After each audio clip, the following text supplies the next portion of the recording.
اللجن اللجن اللجن اللجن يا مولا اللجن اللجن اللجن اللجن اللجن اللجن اللجن يا صاحب السماء اللجن. اعوذ باللہ من الشیطان اللعین الرجیم. بسم اللہ الرحمن الرحیم. رب اشرح لی صدری ویسر لی امری واحلل عقدۃ من لسانی یفقهوا قولی. ان اللہ وملائکتہ یصلون علی النبی یا ایھا الذین آمنوا صلوا علیہ وسلموا تسلیما. اللهم صل علی محمد ویلنٹائنس ڈے، محبت اور اسلام، یہ آج ہمارا موضوع ہے گفتگو کا، اور بڑا اچھوتا موضوع غالباً لگ رہا ہوگا، اور لوگوں کے ذہن میں یہ سوال ہوتا ہے کہ ہم مدرسہ جو ہے وہ رسول اور اہل بیت اور خدا کی باتیں سیکھنے آتے ہیں، قرآن و حدیث کو سمیٹنے آتے ہیں، یہ ویلنٹائن ڈے جو ہے کہاں سے ٹپک پڑا. تو اس حوالے سے موضوع یہ کیوں رکھا گیا ہے؟ امام کی حدیث ہے کہ اپنے زمانے کے حالات سے واقف انسان پر شکوک و شبہات حملہ آور نہیں ہوتے. تو یاد رکھ لیجئے کہ اگر آپ چاہتے ہیں کہ اپنی روح کو، اپنے آپ کو گناہوں سے بچائیں اور دنیاوی غلاستوں سے اپنے آپ کو دور رکھیں، تو ضروری ہے کہ آپ کو معلوم ہو کہ آپ کے آس پاس کس قسم کے گناہ ہو رہی ہیں. آپ کو معلوم ہونا چاہیے کہ کس قسم کی آلودگی سے ہمارا معاشرہ جو ہے وہ لت پت ہو چکا ہے، اور جب آپ ان آلودگیوں سے، ان گناہوں سے واقف ہو چکے ہوں گے تو انشاءاللہ بہتر طور پر اپنے آپ کو بچا سکیں گے. مثلاً ایک مثال دی جاتی ہے کہ ڈینگی فیور جب عام ہوتا ہے تو بتلایا جاتا ہے کہ اس ڈینگی فیور سے ہم کیسے بچیں، اور آپ وہ تمام احتیاطی تدابیر اختیار کرتی ہیں جس سے آپ ڈینگی فیور سے بچتی ہیں. اس طرح نزلہ زکام، جیسے سردی کا موسم ہوتا ہے تو آپ اس سے بچنے کی کوشش کرتے ہیں. تو جب معاشرے میں ڈینگی فیور پھیلا ہوا ہو، نزلہ زکام پھیلا ہوا ہو، آپ کینسر کی دوا ڈھونڈیں، آپ جو ہے وہ ٹائیفائڈ کی دوا ڈھونڈیں، تو یقیناً ایسا شخص جو ہے وہ بیوقوف کہلائے گا. آپ کو تمام دواؤں کا معلوم ہو لیکن یہ نہیں معلوم ہو کہ مجھے ڈینگی فیور کے لیے یا جو مرض معاشرے میں عام ہے اس سے بچنے کے لیے کیا تدابیر اختیار کرنا چاہیے. اچھا، ایک ہوتا ہے علاج اور ایک ہوتا ہے احتیاطی تدابیر. یعنی ایک ہوتا ہے جسے کہتے ہیں کہ ایک ہوتی ہے دوا اور ایک ہوتی ہے ویکسین. تو ہو سکتا ہے کچھ لوگ یہ بھی کہیں گے بھئی ہمارا اس دن سے کوئی تعلق نہیں، ہمارا اس غلاظت سے کوئی تعلق نہیں، نہ ہم کسی ایسے گناہ میں ملوث ہیں اور انشاءاللہ نہ ہونے کا امکان ہے.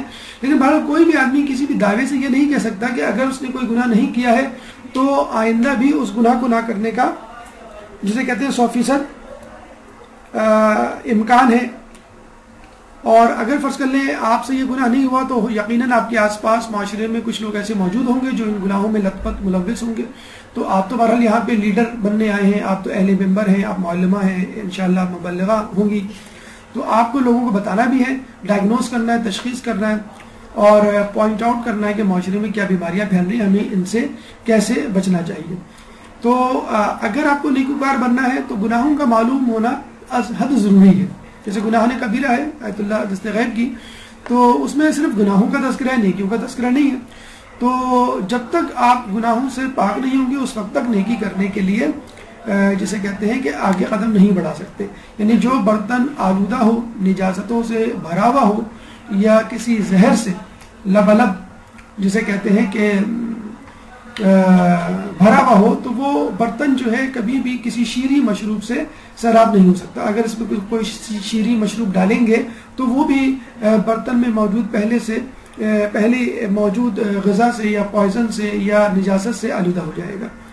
اچھا، جیسے ہم نے کہا آپ کو کہ وہ شخص جو اپنے زمانے سے واقف ہوا وہ اپنے اس پر شکوک و شبہات حملہ نہیں کرتے، یعنی وہ کبھی پریشان نہیں ہوگا، کنفیوز نہیں ہوگا اور اپنے دین ایمان کو سلامت رکھے گا. تو آئیے ہم زمانے کو سمجھنے کی کوشش کرتے ہیں کہ زمانے میں ہو کیا رہا ہے. مثلا ایک خبر BBC پہ چند ہفتے پہلے آئی تھی کہ Pakistan is second last among the 142 countries not suitable for women.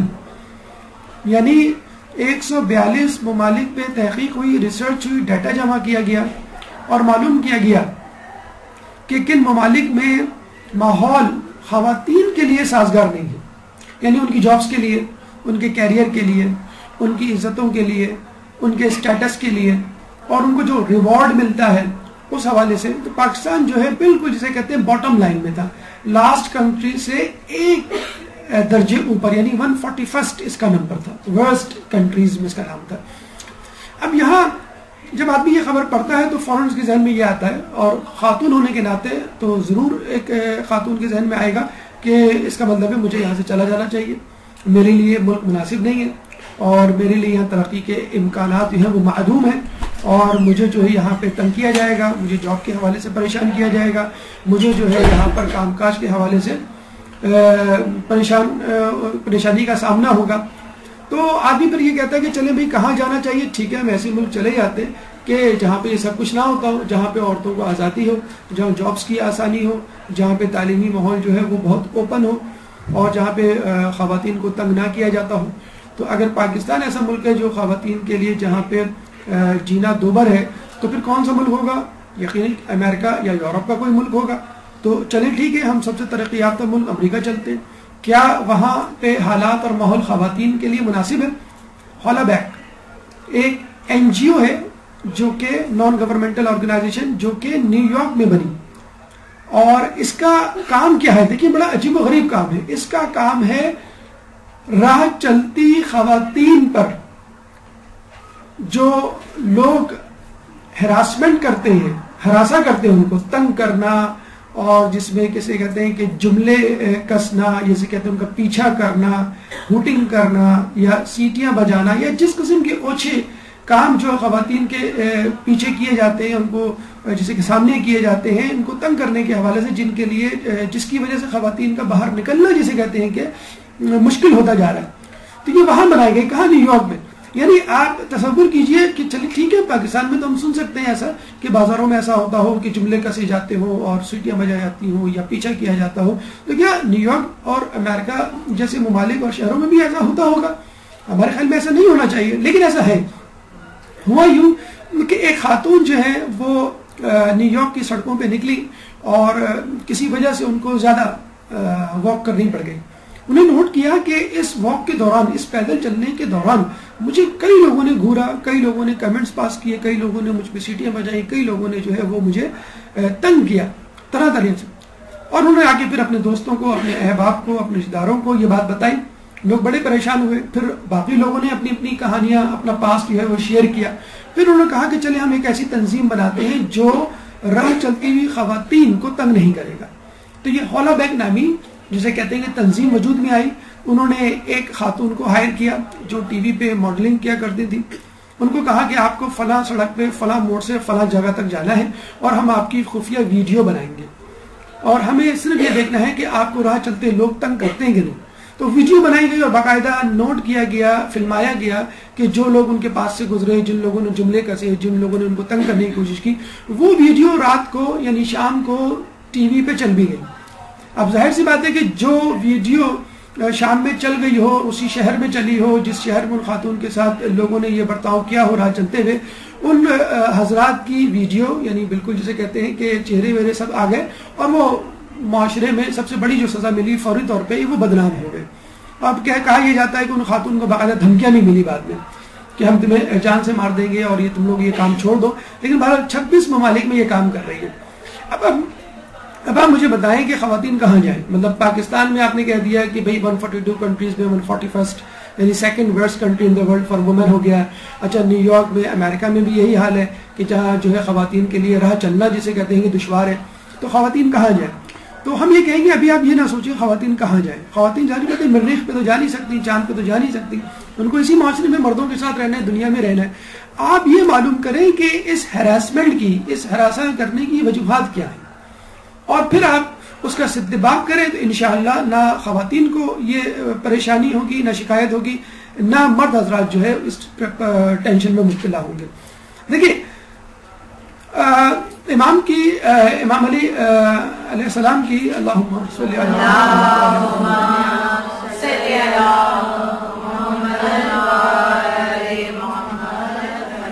مولا کی طویل حدیث ہے جس میں امام زمانہ اجل اللہ تعالی فرجک کی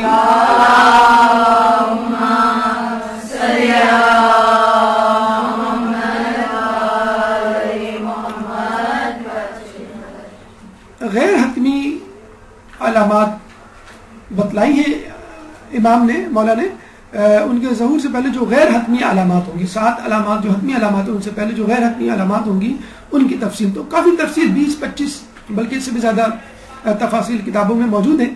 تو ان میں 2 نشانیاں ہیں، 2 خرابیاں، 2 برائیاں جو عام ہوں گی امام کے ظہور سے پہلے، وہ ہے ناچ گانا اور آواز فاسق. یعنی ناچ گانا موسیقی بہت عام ہو چکا ہوگا، اور آواز فاسق یعنی جو فسق و فجور میں مبتلا ہوں گے، جو گناہ گار ہوں گے، ان کی باتوں کو اور ان کی گفتگو کو زیادہ سنا جائے گا. اور آپ دیکھ لیں میڈیا پہ جو اس وقت بھرمار ہے اور غلبہ ہے، چاہے وہ فلمیں ہوں، چاہے وہ ڈرامے ہوں، چاہے وہ ٹاک شوز ہوں، چاہے وہ نیوز ہوں، چاہے وہ ایڈورٹائزمنٹ ہو، جس قسم کے پروگرامات ہوں، اس میں ان لوگوں کی بھرمار ہے، ان لوگوں کو جگہ دی جاتی ہے، ان لوگوں کو بلایا جاتا ہے، ان لوگوں سے بلوایا جاتا ہے، ان لوگوں سے مشورے لیے جاتے ہیں جو فاسق و فاجر مشہور ہیں.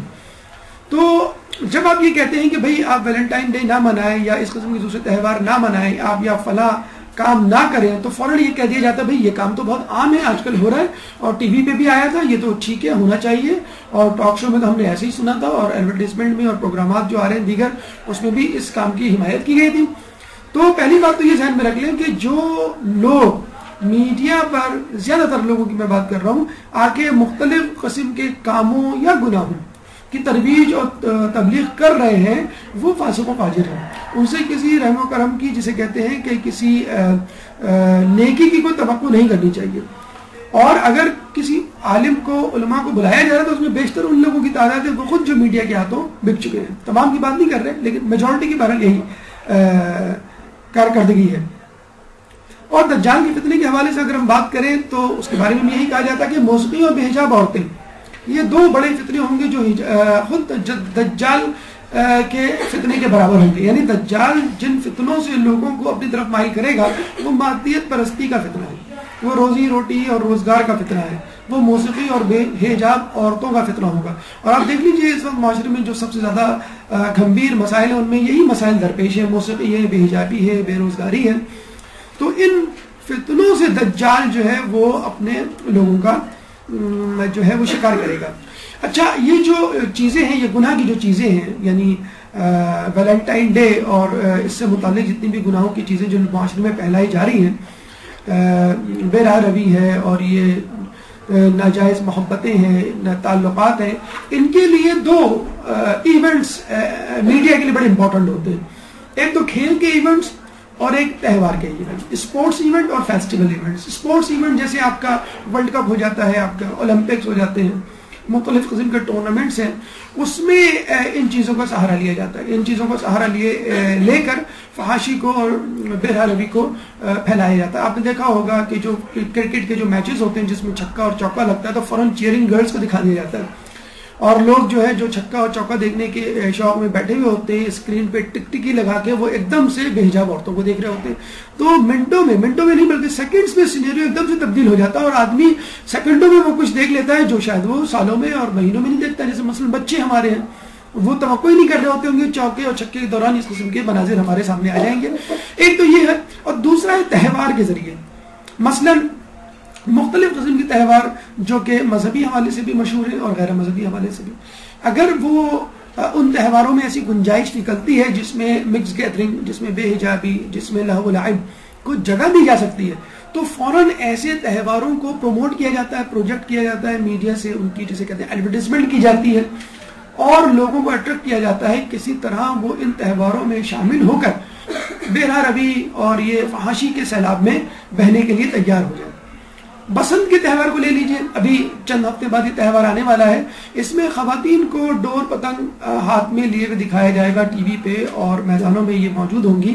حالانکہ پتنگ بازی سے خواتین کا دور تک بھی واسطہ نہیں، لیکن انہی خواتین کو باقاعدہ سجا بنا کر، بلکہ خود ان میں عقل ہونی چاہیے کہ جو اس طرح بے حجاب اور سج بن کر میدانوں کھلیانوں میں جاتی ہیں اور پتنگ اڑاتی ہیں، ان کی ویڈیوز بنتی ہیں، پھر ٹی وی پہ آتی ہیں اور بتایا جاتا ہے کہ بھئی اس کو منایا جائے اور گھر سے باہر نکلے. دیوالی جو ہندوؤں کا تہوار ہے جس میں دیے جلائے جاتے ہیں، اب مختلف قسم کے جلسے جلوسوں میں بھی یہ ایک ریٹ ڈالنی شروع کر دی گئی ہے کہ ہمیں جو ہے وہ دیے جلانے چاہیے یا اس تہوار کو ہمیں منانا چاہیے. اس سے متعلق پروگرامات ٹی وی پہ آنے لگے اور لوگ اس میں نہ چاہتے ہوئے بھی انگیج ہو گئے. ہولی جس میں ایک دوسرے پہ جسے کہتے ہیں کہ رنگ اڑایا جاتا ہے، اور ہمارے کالج یونیورسٹی میں بھی ایک عام سی بات ہو گئی کہ فیئرویل جب ڈے ہوتا ہے، جب آخری دن ہوتا ہے، تو لوگ ایک دوسرے پہ انک پھینکتے ہیں، رنگ پھینکتے ہیں، اور ان کو نہیں معلوم یہ اصل میں ہولی کی کاپی ہے، جو کہ فلموں میں بھی ڈراموں میں بھی دکھائی جاتی ہے، اور وہی چیز اب کالج اور یونیورسٹی اور کراچی کے کئی کالج اور اسکولوں میں اب ایسا ہونے لگا ہے۔ اب اس میں یہ تمیز نہیں ہوتی کہ میں رنگ جو پھینک رہا ہوں یا انک پھینک رہی ہوں وہ لڑکے پہ جا رہا ہے یا لڑکی پہ جا رہا ہے، محرم ہے نامحرم ہے، بس ایک ہلے گلے کی جسے کہتے ہیں کہ کیفیت جو ہے وہ پیدا کی جاتی ہے۔ ہیلووین ڈے جس کے بارے میں کہا جاتا ہے کہ ابھی تو ہمارے عام نہیں ہوا ہے، لیکن شاید کچھ عرصے بعد یہ بھی عام ہو جائے کہ بچے جو ہے مختلف قسم کے بھیس بنا کر مختلف گھروں کے دروازوں پہ جاتے ہیں، بیل بجاتے ہیں اور کہتے ہیں، ڈراتے ہیں ان کو، اور یہ کہتے ہیں کہ ٹرک اور ٹریٹ، یا تو جو ہے ہمیں کچھ دو یا پھر ٹرک کے لیے تیار ہو جاؤ۔ ٹرک کیا ہوتی ہے ان کی کہ وہ آپ کا گلاس توڑ دیں گے، آپ کی چیزیں توڑ دیں گے، چیزیں اٹھا کے ادھر ادھر پھینک دیں گے، جسے کہتے ہیں نا کہ وہ اگر آپ نے بھتہ نہیں دیا تو پھر آپ کی جو ہے وہ دکان جل جائے گی وغیرہ وغیرہ۔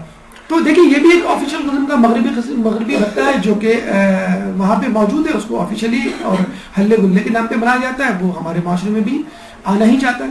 کرسمس مطلب انگریز اتنے دیوانے نہیں ہیں اب کرسمس کے جتنے مسلمان ہونے لگے۔ کرسمس کا سب سے بڑا ٹری، کرسمس ٹری جسے کہتے ہیں، وہ امریکہ، یورپ، آسٹریلیا، کینیڈا میں نہیں لگا، دبئی میں لگا، جس کی باقاعدہ ایگزیبیشن ہوئی اور دور دور سے لوگ اس کرسمس ٹری کو دیکھنے آئے۔ ایک مسلمان ملک میں کرسمس ٹری لگا کے آپ کیا بتانا چاہ رہے ہیں کہ ہم مسلمان ہیں؟ کیا کوئی شخص یہ یقین کرے گا کہ آپ کا ملک مسلمان ہے؟ نیو ایئر، اب یہ کسی غیر مسلم ملک کا جو ہے منظر نہیں ہے، دبئی کا منظر ہے، اسلامی ملک کا منظر ہے۔ ہمارے یہاں بھی آپ نے دیکھا ہوگا 2015 جب شروع ہوا تھا تو کس طرح فائرنگ کی گئی تھی، ایک دم سے جسے کہتے ہیں کہ آوازیں آنا شروع ہو گئی، لوگ پریشان ہو گئے، پتہ چلا کہ نیو ایئر۔ تو جتنے بھی تہوار ہیں آپ نے دیکھے، جن کی جھلکیاں ہم نے آپ کو دکھائی، کہ اس میں کوشش یہ کی جاتی ہے لہو لائف کا سامان ہو، مکس گیدرنگ ہو، بے حجابی ہو، اور گناہ کے سامانوں کو فروغ دیا جائے، گناہ کے کاموں کو فروغ دیا جائے، اور کس طرح لوگ جو ہے وہ اپنے دین سے دور ہٹے۔ اب آئیے ویلنٹائن ڈے کی طرف، جو کہ ہمارا موضوع ہے، کہ ویلنٹائن ڈے کے ذریعے سے کس طرح معاشرے میں جو ہے وہ بے روی پھیلائی جا رہی ہے۔ اگلے ہفتے عین اسی دن ویلنٹائن ڈے ہوگا، لیکن ہم نے سوچا کہ اس دن آپ کو بتانے سے بہتر ہے ایک ہفتے پہلے بتا دیا جائے، تاکہ آپ جا کے معاشرے میں جو لوگ ان تہواروں کو منانے کے لیے جوش و خروش سے کام لے رہے ہیں ان کو بتائیں کہ بھئی یہ ہے کیا، اس کا پس منظر کیا ہے، اس کے اثرات کیا ہیں۔ دیکھیے ویلنٹائن ڈے کے بارے میں پہلی بات تو یہ ہے کہ جب بھی آپ کوئی کام کرنے جائیں، چاہے وہ دین کا کام کیوں نہ ہو، جب بھی آپ کوئی کام کرنے جائیں تو اس کی تحقیق کر لیں، پوچھ لیں کہ یہ کام کیوں کرنا چاہیے، اس کام کے اثرات کیا ہیں، میرے لیے یہ کام کیوں امپورٹنٹ ہے۔ تو جب دین کے لیے یہ ہے کہ بھئی تم پوچھو کیوں ہم پہ روزے فرض کیے گئے، لعلکم تتقون، کیوں نماز فرض کی گئی، ان الصلاۃ تنہی عن الفحشاء والمنکر، تاکہ وہ تمہیں برائیوں سے روکے، تم نماز برائیوں سے روکتی ہے۔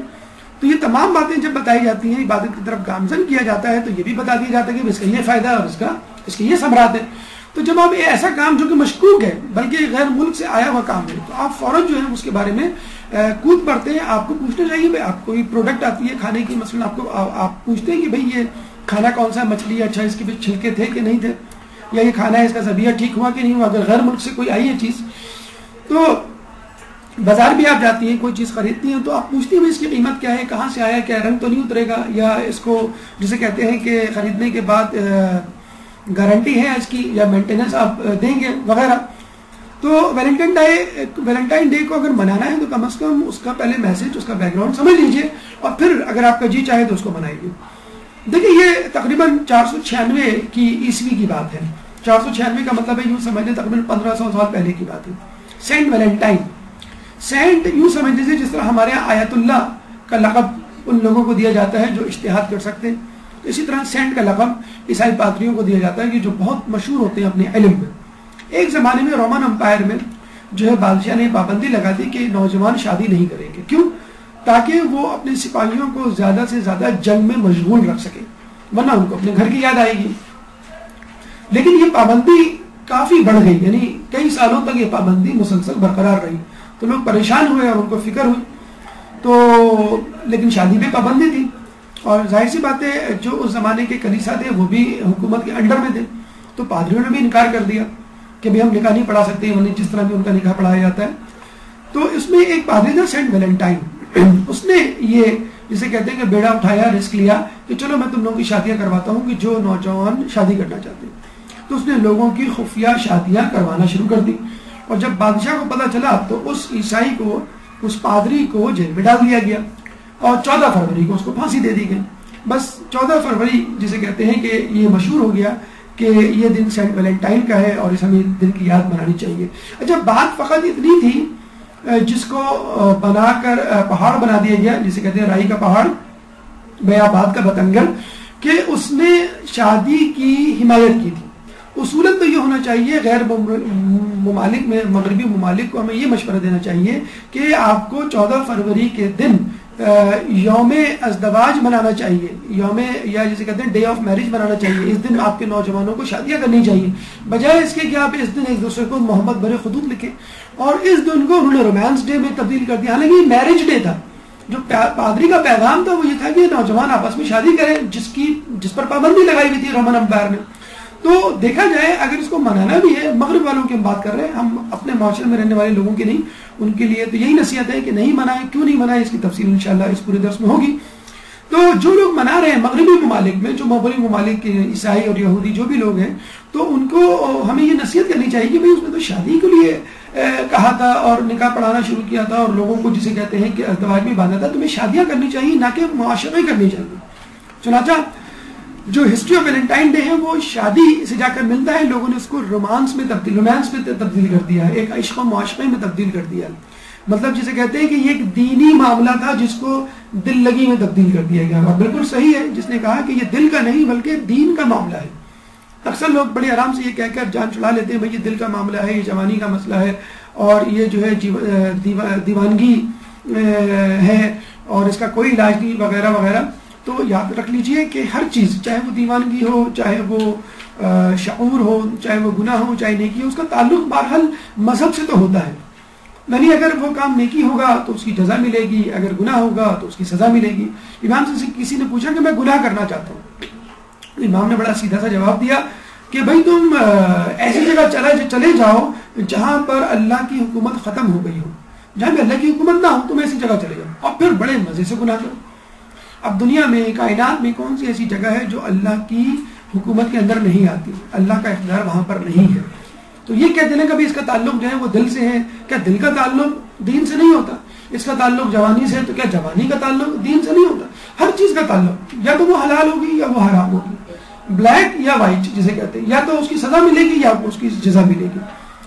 تو آپ کو یہ تہوار بہت سوچ سمجھ کے منانی چاہیے۔ اچھا، جب تہوار نہیں ہوتے تو لوگ اپنی طرف سے کہانیاں گھڑ دیتے ہیں، اور اگر نہیں کرتے تو ٹھیک ہے، اگر ایسے واقعات معاشرے میں رونما ہوئے بھی ہیں تو غلط ہے۔ مثلا لیلا مجنون، سسی پنو، ہیر رانجھا کی کہانیاں جو ہے ہماری درسی کتابوں میں بھی ہیں، شاعروں کی زبانوں پر بھی ہیں، اور اس میں گیت نغمے جسے کہتے ہیں گائیگی جو ہے وہ کی گئی ہے، اور لوگوں میں ان داستانوں کو پھیلایا گیا ہے، بلکہ ان کے مزارات تک بنائے گئے ہیں جہاں پہ لوگ زیارت کرنے جاتے ہیں۔ اور کون جاتے ہوں گے؟ وہی جاتے ہوں گے جن کی شادیاں نہیں ہوتی ہوں گی، جن کے ماں باپ راضی نہیں ہوتے ہوں گے، جن معاشرہ جو ہے دیوار کھڑی ہوگی اور وہ زیارتوں میں یہی دعا مانگتے ہوں گے، ان کے جسے کہتے ہیں کہ ذریعے سے چمٹ کر، ان کے مزار سے چمٹ کر کے ہماری دعا کو قبول کر دیں۔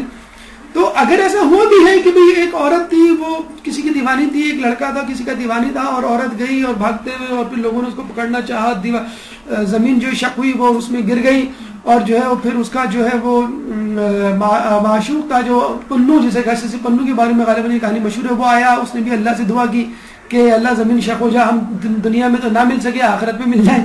تو وہ زمین وہیں سے شق ہوئی اور وہ بھی وہاں کے اندر جسے کہتے ہیں کہ چھلانگ لگاتی اور وہ بھی مر گیا اس کے ساتھ۔ تو نعوذ باللہ اس طرح کی کہانیاں موجود، اگر ہے بھی تو غلط ہے، سیدھی سی بات ہے۔ تو اگر کسی چیز میں ایڈونچر آ جائے یا کسی کہانی کو سن کے آپ کے آنسو نکل آئے تو اس کا مطلب یہ تھوڑی کہ کہانی سچ ہو گئی۔ اس کو جو ہے پھر آپ فلموں کی شکل دیتے ہیں، پھر اس پہ ناول لکھے جاتے ہیں، پھر اس پہ افسانے بنائے جاتے ہیں، اور پھر لوگوں کو بتایا جاتا ہے کہ بھائی فلاں نے فلاں کے لیے کتنی بڑی قربانی دی۔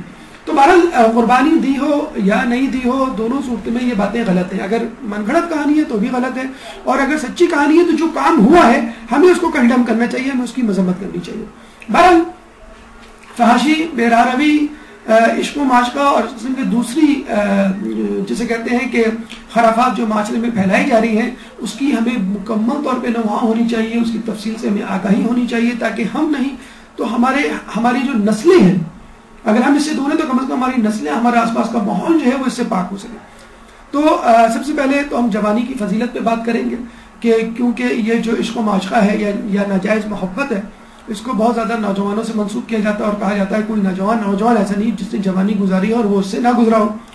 بے حیائی کی مذمت کہ قرآن میں اور احادیث میں اور اسلام میں بے حیائی کی کتنی مذمت بیان ہوئی ہے۔ شادی جو اس کا یقیناً علاج ہے، اس کو کس طرح آسان بنایا جائے۔ شادی شدہ افراد جو اپنے آپ کو محفوظ سمجھتے ہیں وہ بھی اس لت میں مبتلا ہو سکتے ہیں، ان کے لیے چند گزارشات۔ اور پھر حقیقی محبت جس کو بدنام کر دیا گیا ہے، ایک ناجائز محبت، ایک جسے کہتے ہیں کہ غیر حقیقی محبت کا روپ دے کر اصل یا حقیقی محبت ہے کیا۔ تو اپنی گفتگو کے پہلے مرحلے یعنی جوانی کی فضیلت کی طرف چلتے ہیں، اس سے پہلے ایک صلوات۔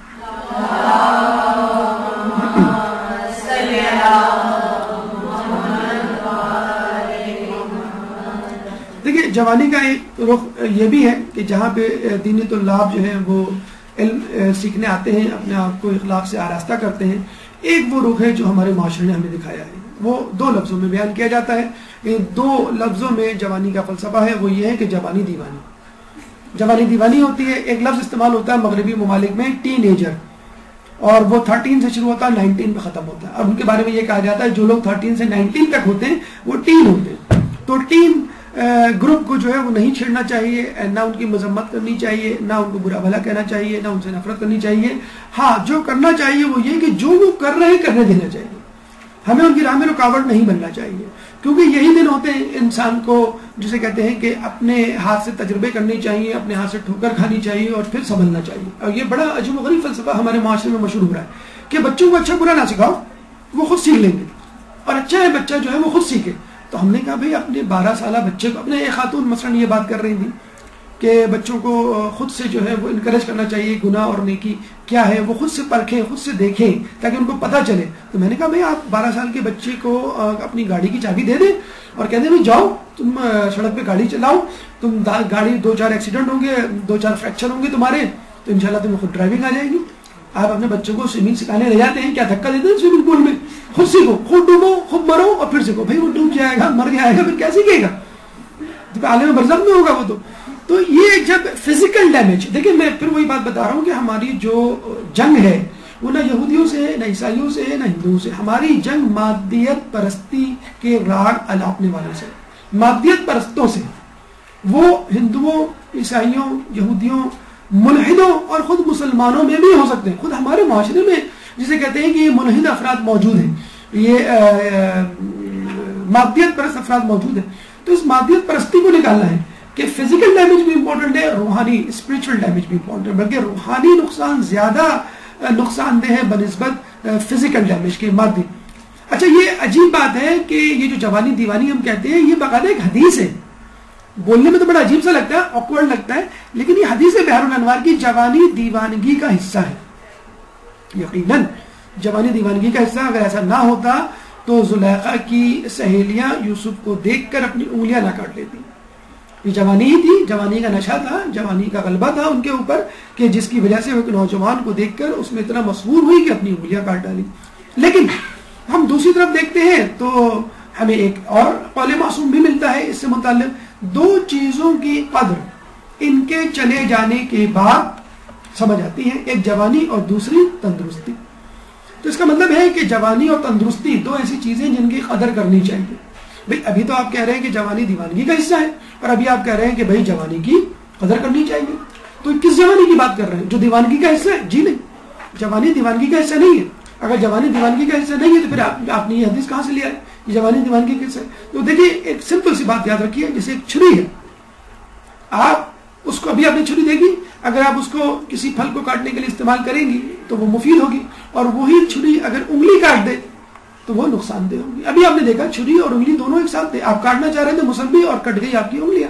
تو جوانی اگر خدا کی اطاعت میں بسر ہو تو یقیناً وہ قدر کی جانے والی شے ہے، اور اگر خدا کی نافرمانی میں خرچ ہو تو وہ دیوانگی کا حصہ ہے۔ اور اگر ایسا نہ ہوتا تو اللہ تعالیٰ اپنے ملائکہ پر فخر و مباحت نہ کرتا کہ یہ میرا حقیقی بندہ ہے۔ کون اللہ کا حقیقی بندہ ہے؟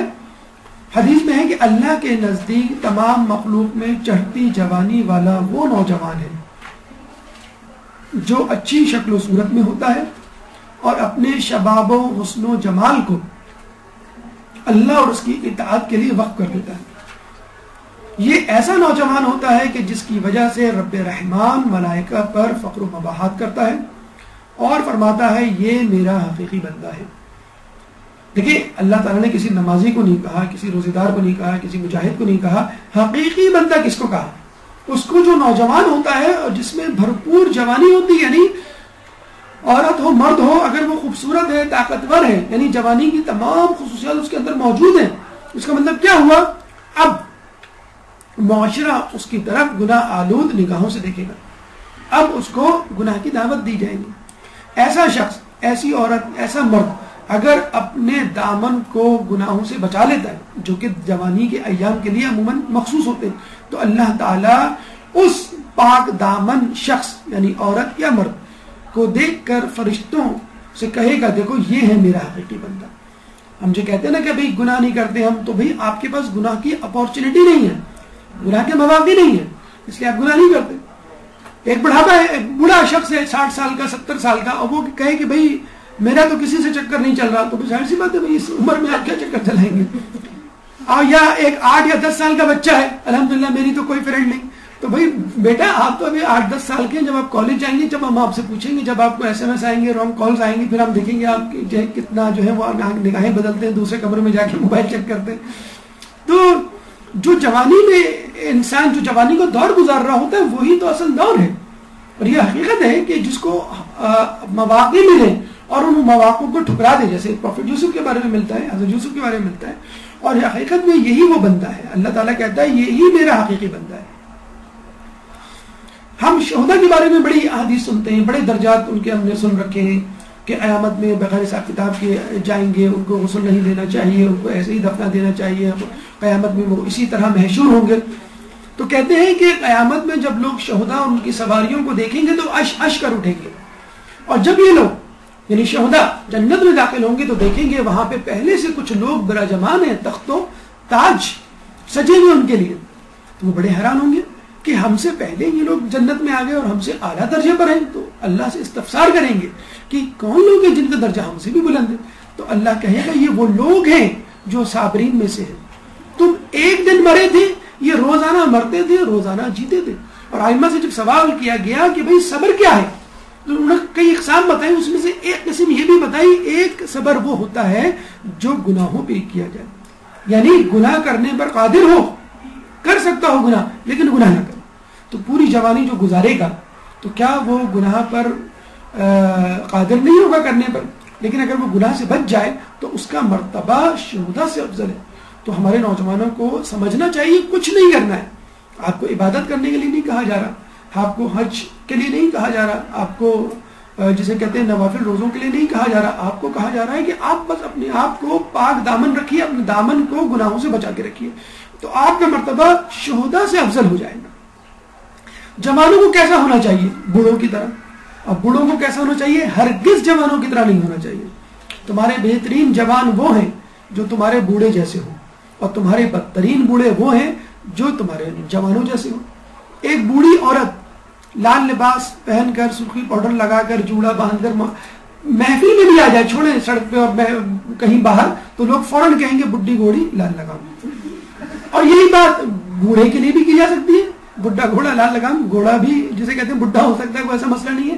یعنی کہنے کا مطلب یہ کہ جو عادات و اطوار نوجوانوں کو اپنانے چاہیے, اگر وہ بوڑھے اپنا لیں تو ان پہ جسے کہتے ہیں کہ بری نگاہ ڈالی جاتی, برے کمنٹس پر ان کو برا سمجھا جاتا ہے. مولا ایک دفعہ بازار گئے, 2 قمیضیں خریدی, ایک خوبصورت اور اچھی اور ایک عام سادہ سی, 2 قمیضیں. تو ایک قمیض قمبر کو دی اور ایک اپنی. کون سی قمیض اپنے لیے رکھی؟ سادہ سی. اور قمبر کو دی کون سی؟ جھلملاتی خوبصورت, جسے فلیمبوینٹ جسے کہنا. تو قمبر نے کہا مولا یہ قمیض تو آپ کو رکھنی چاہیے, یعنی خلیفہ ہے آپ. تو مولا نے کہا نہیں, تم نوجوان ہو, تمہارے لیے یہ قمیض زیادہ مناسب ہے. تو اسلام دیکھیے منع نہیں کرتا آپ اچھے کپڑے نہ پہنیں, فیشنیبل کپڑے نہ پہنیں, اپنی عمر کے حساب سے. اور خواتین ہوں تو ظاہر سی بات ہے اپنے حجاب کو مد نظر رکھتے ہوئے وہ کپڑے پہن سکتی ہیں حجاب کے اندر.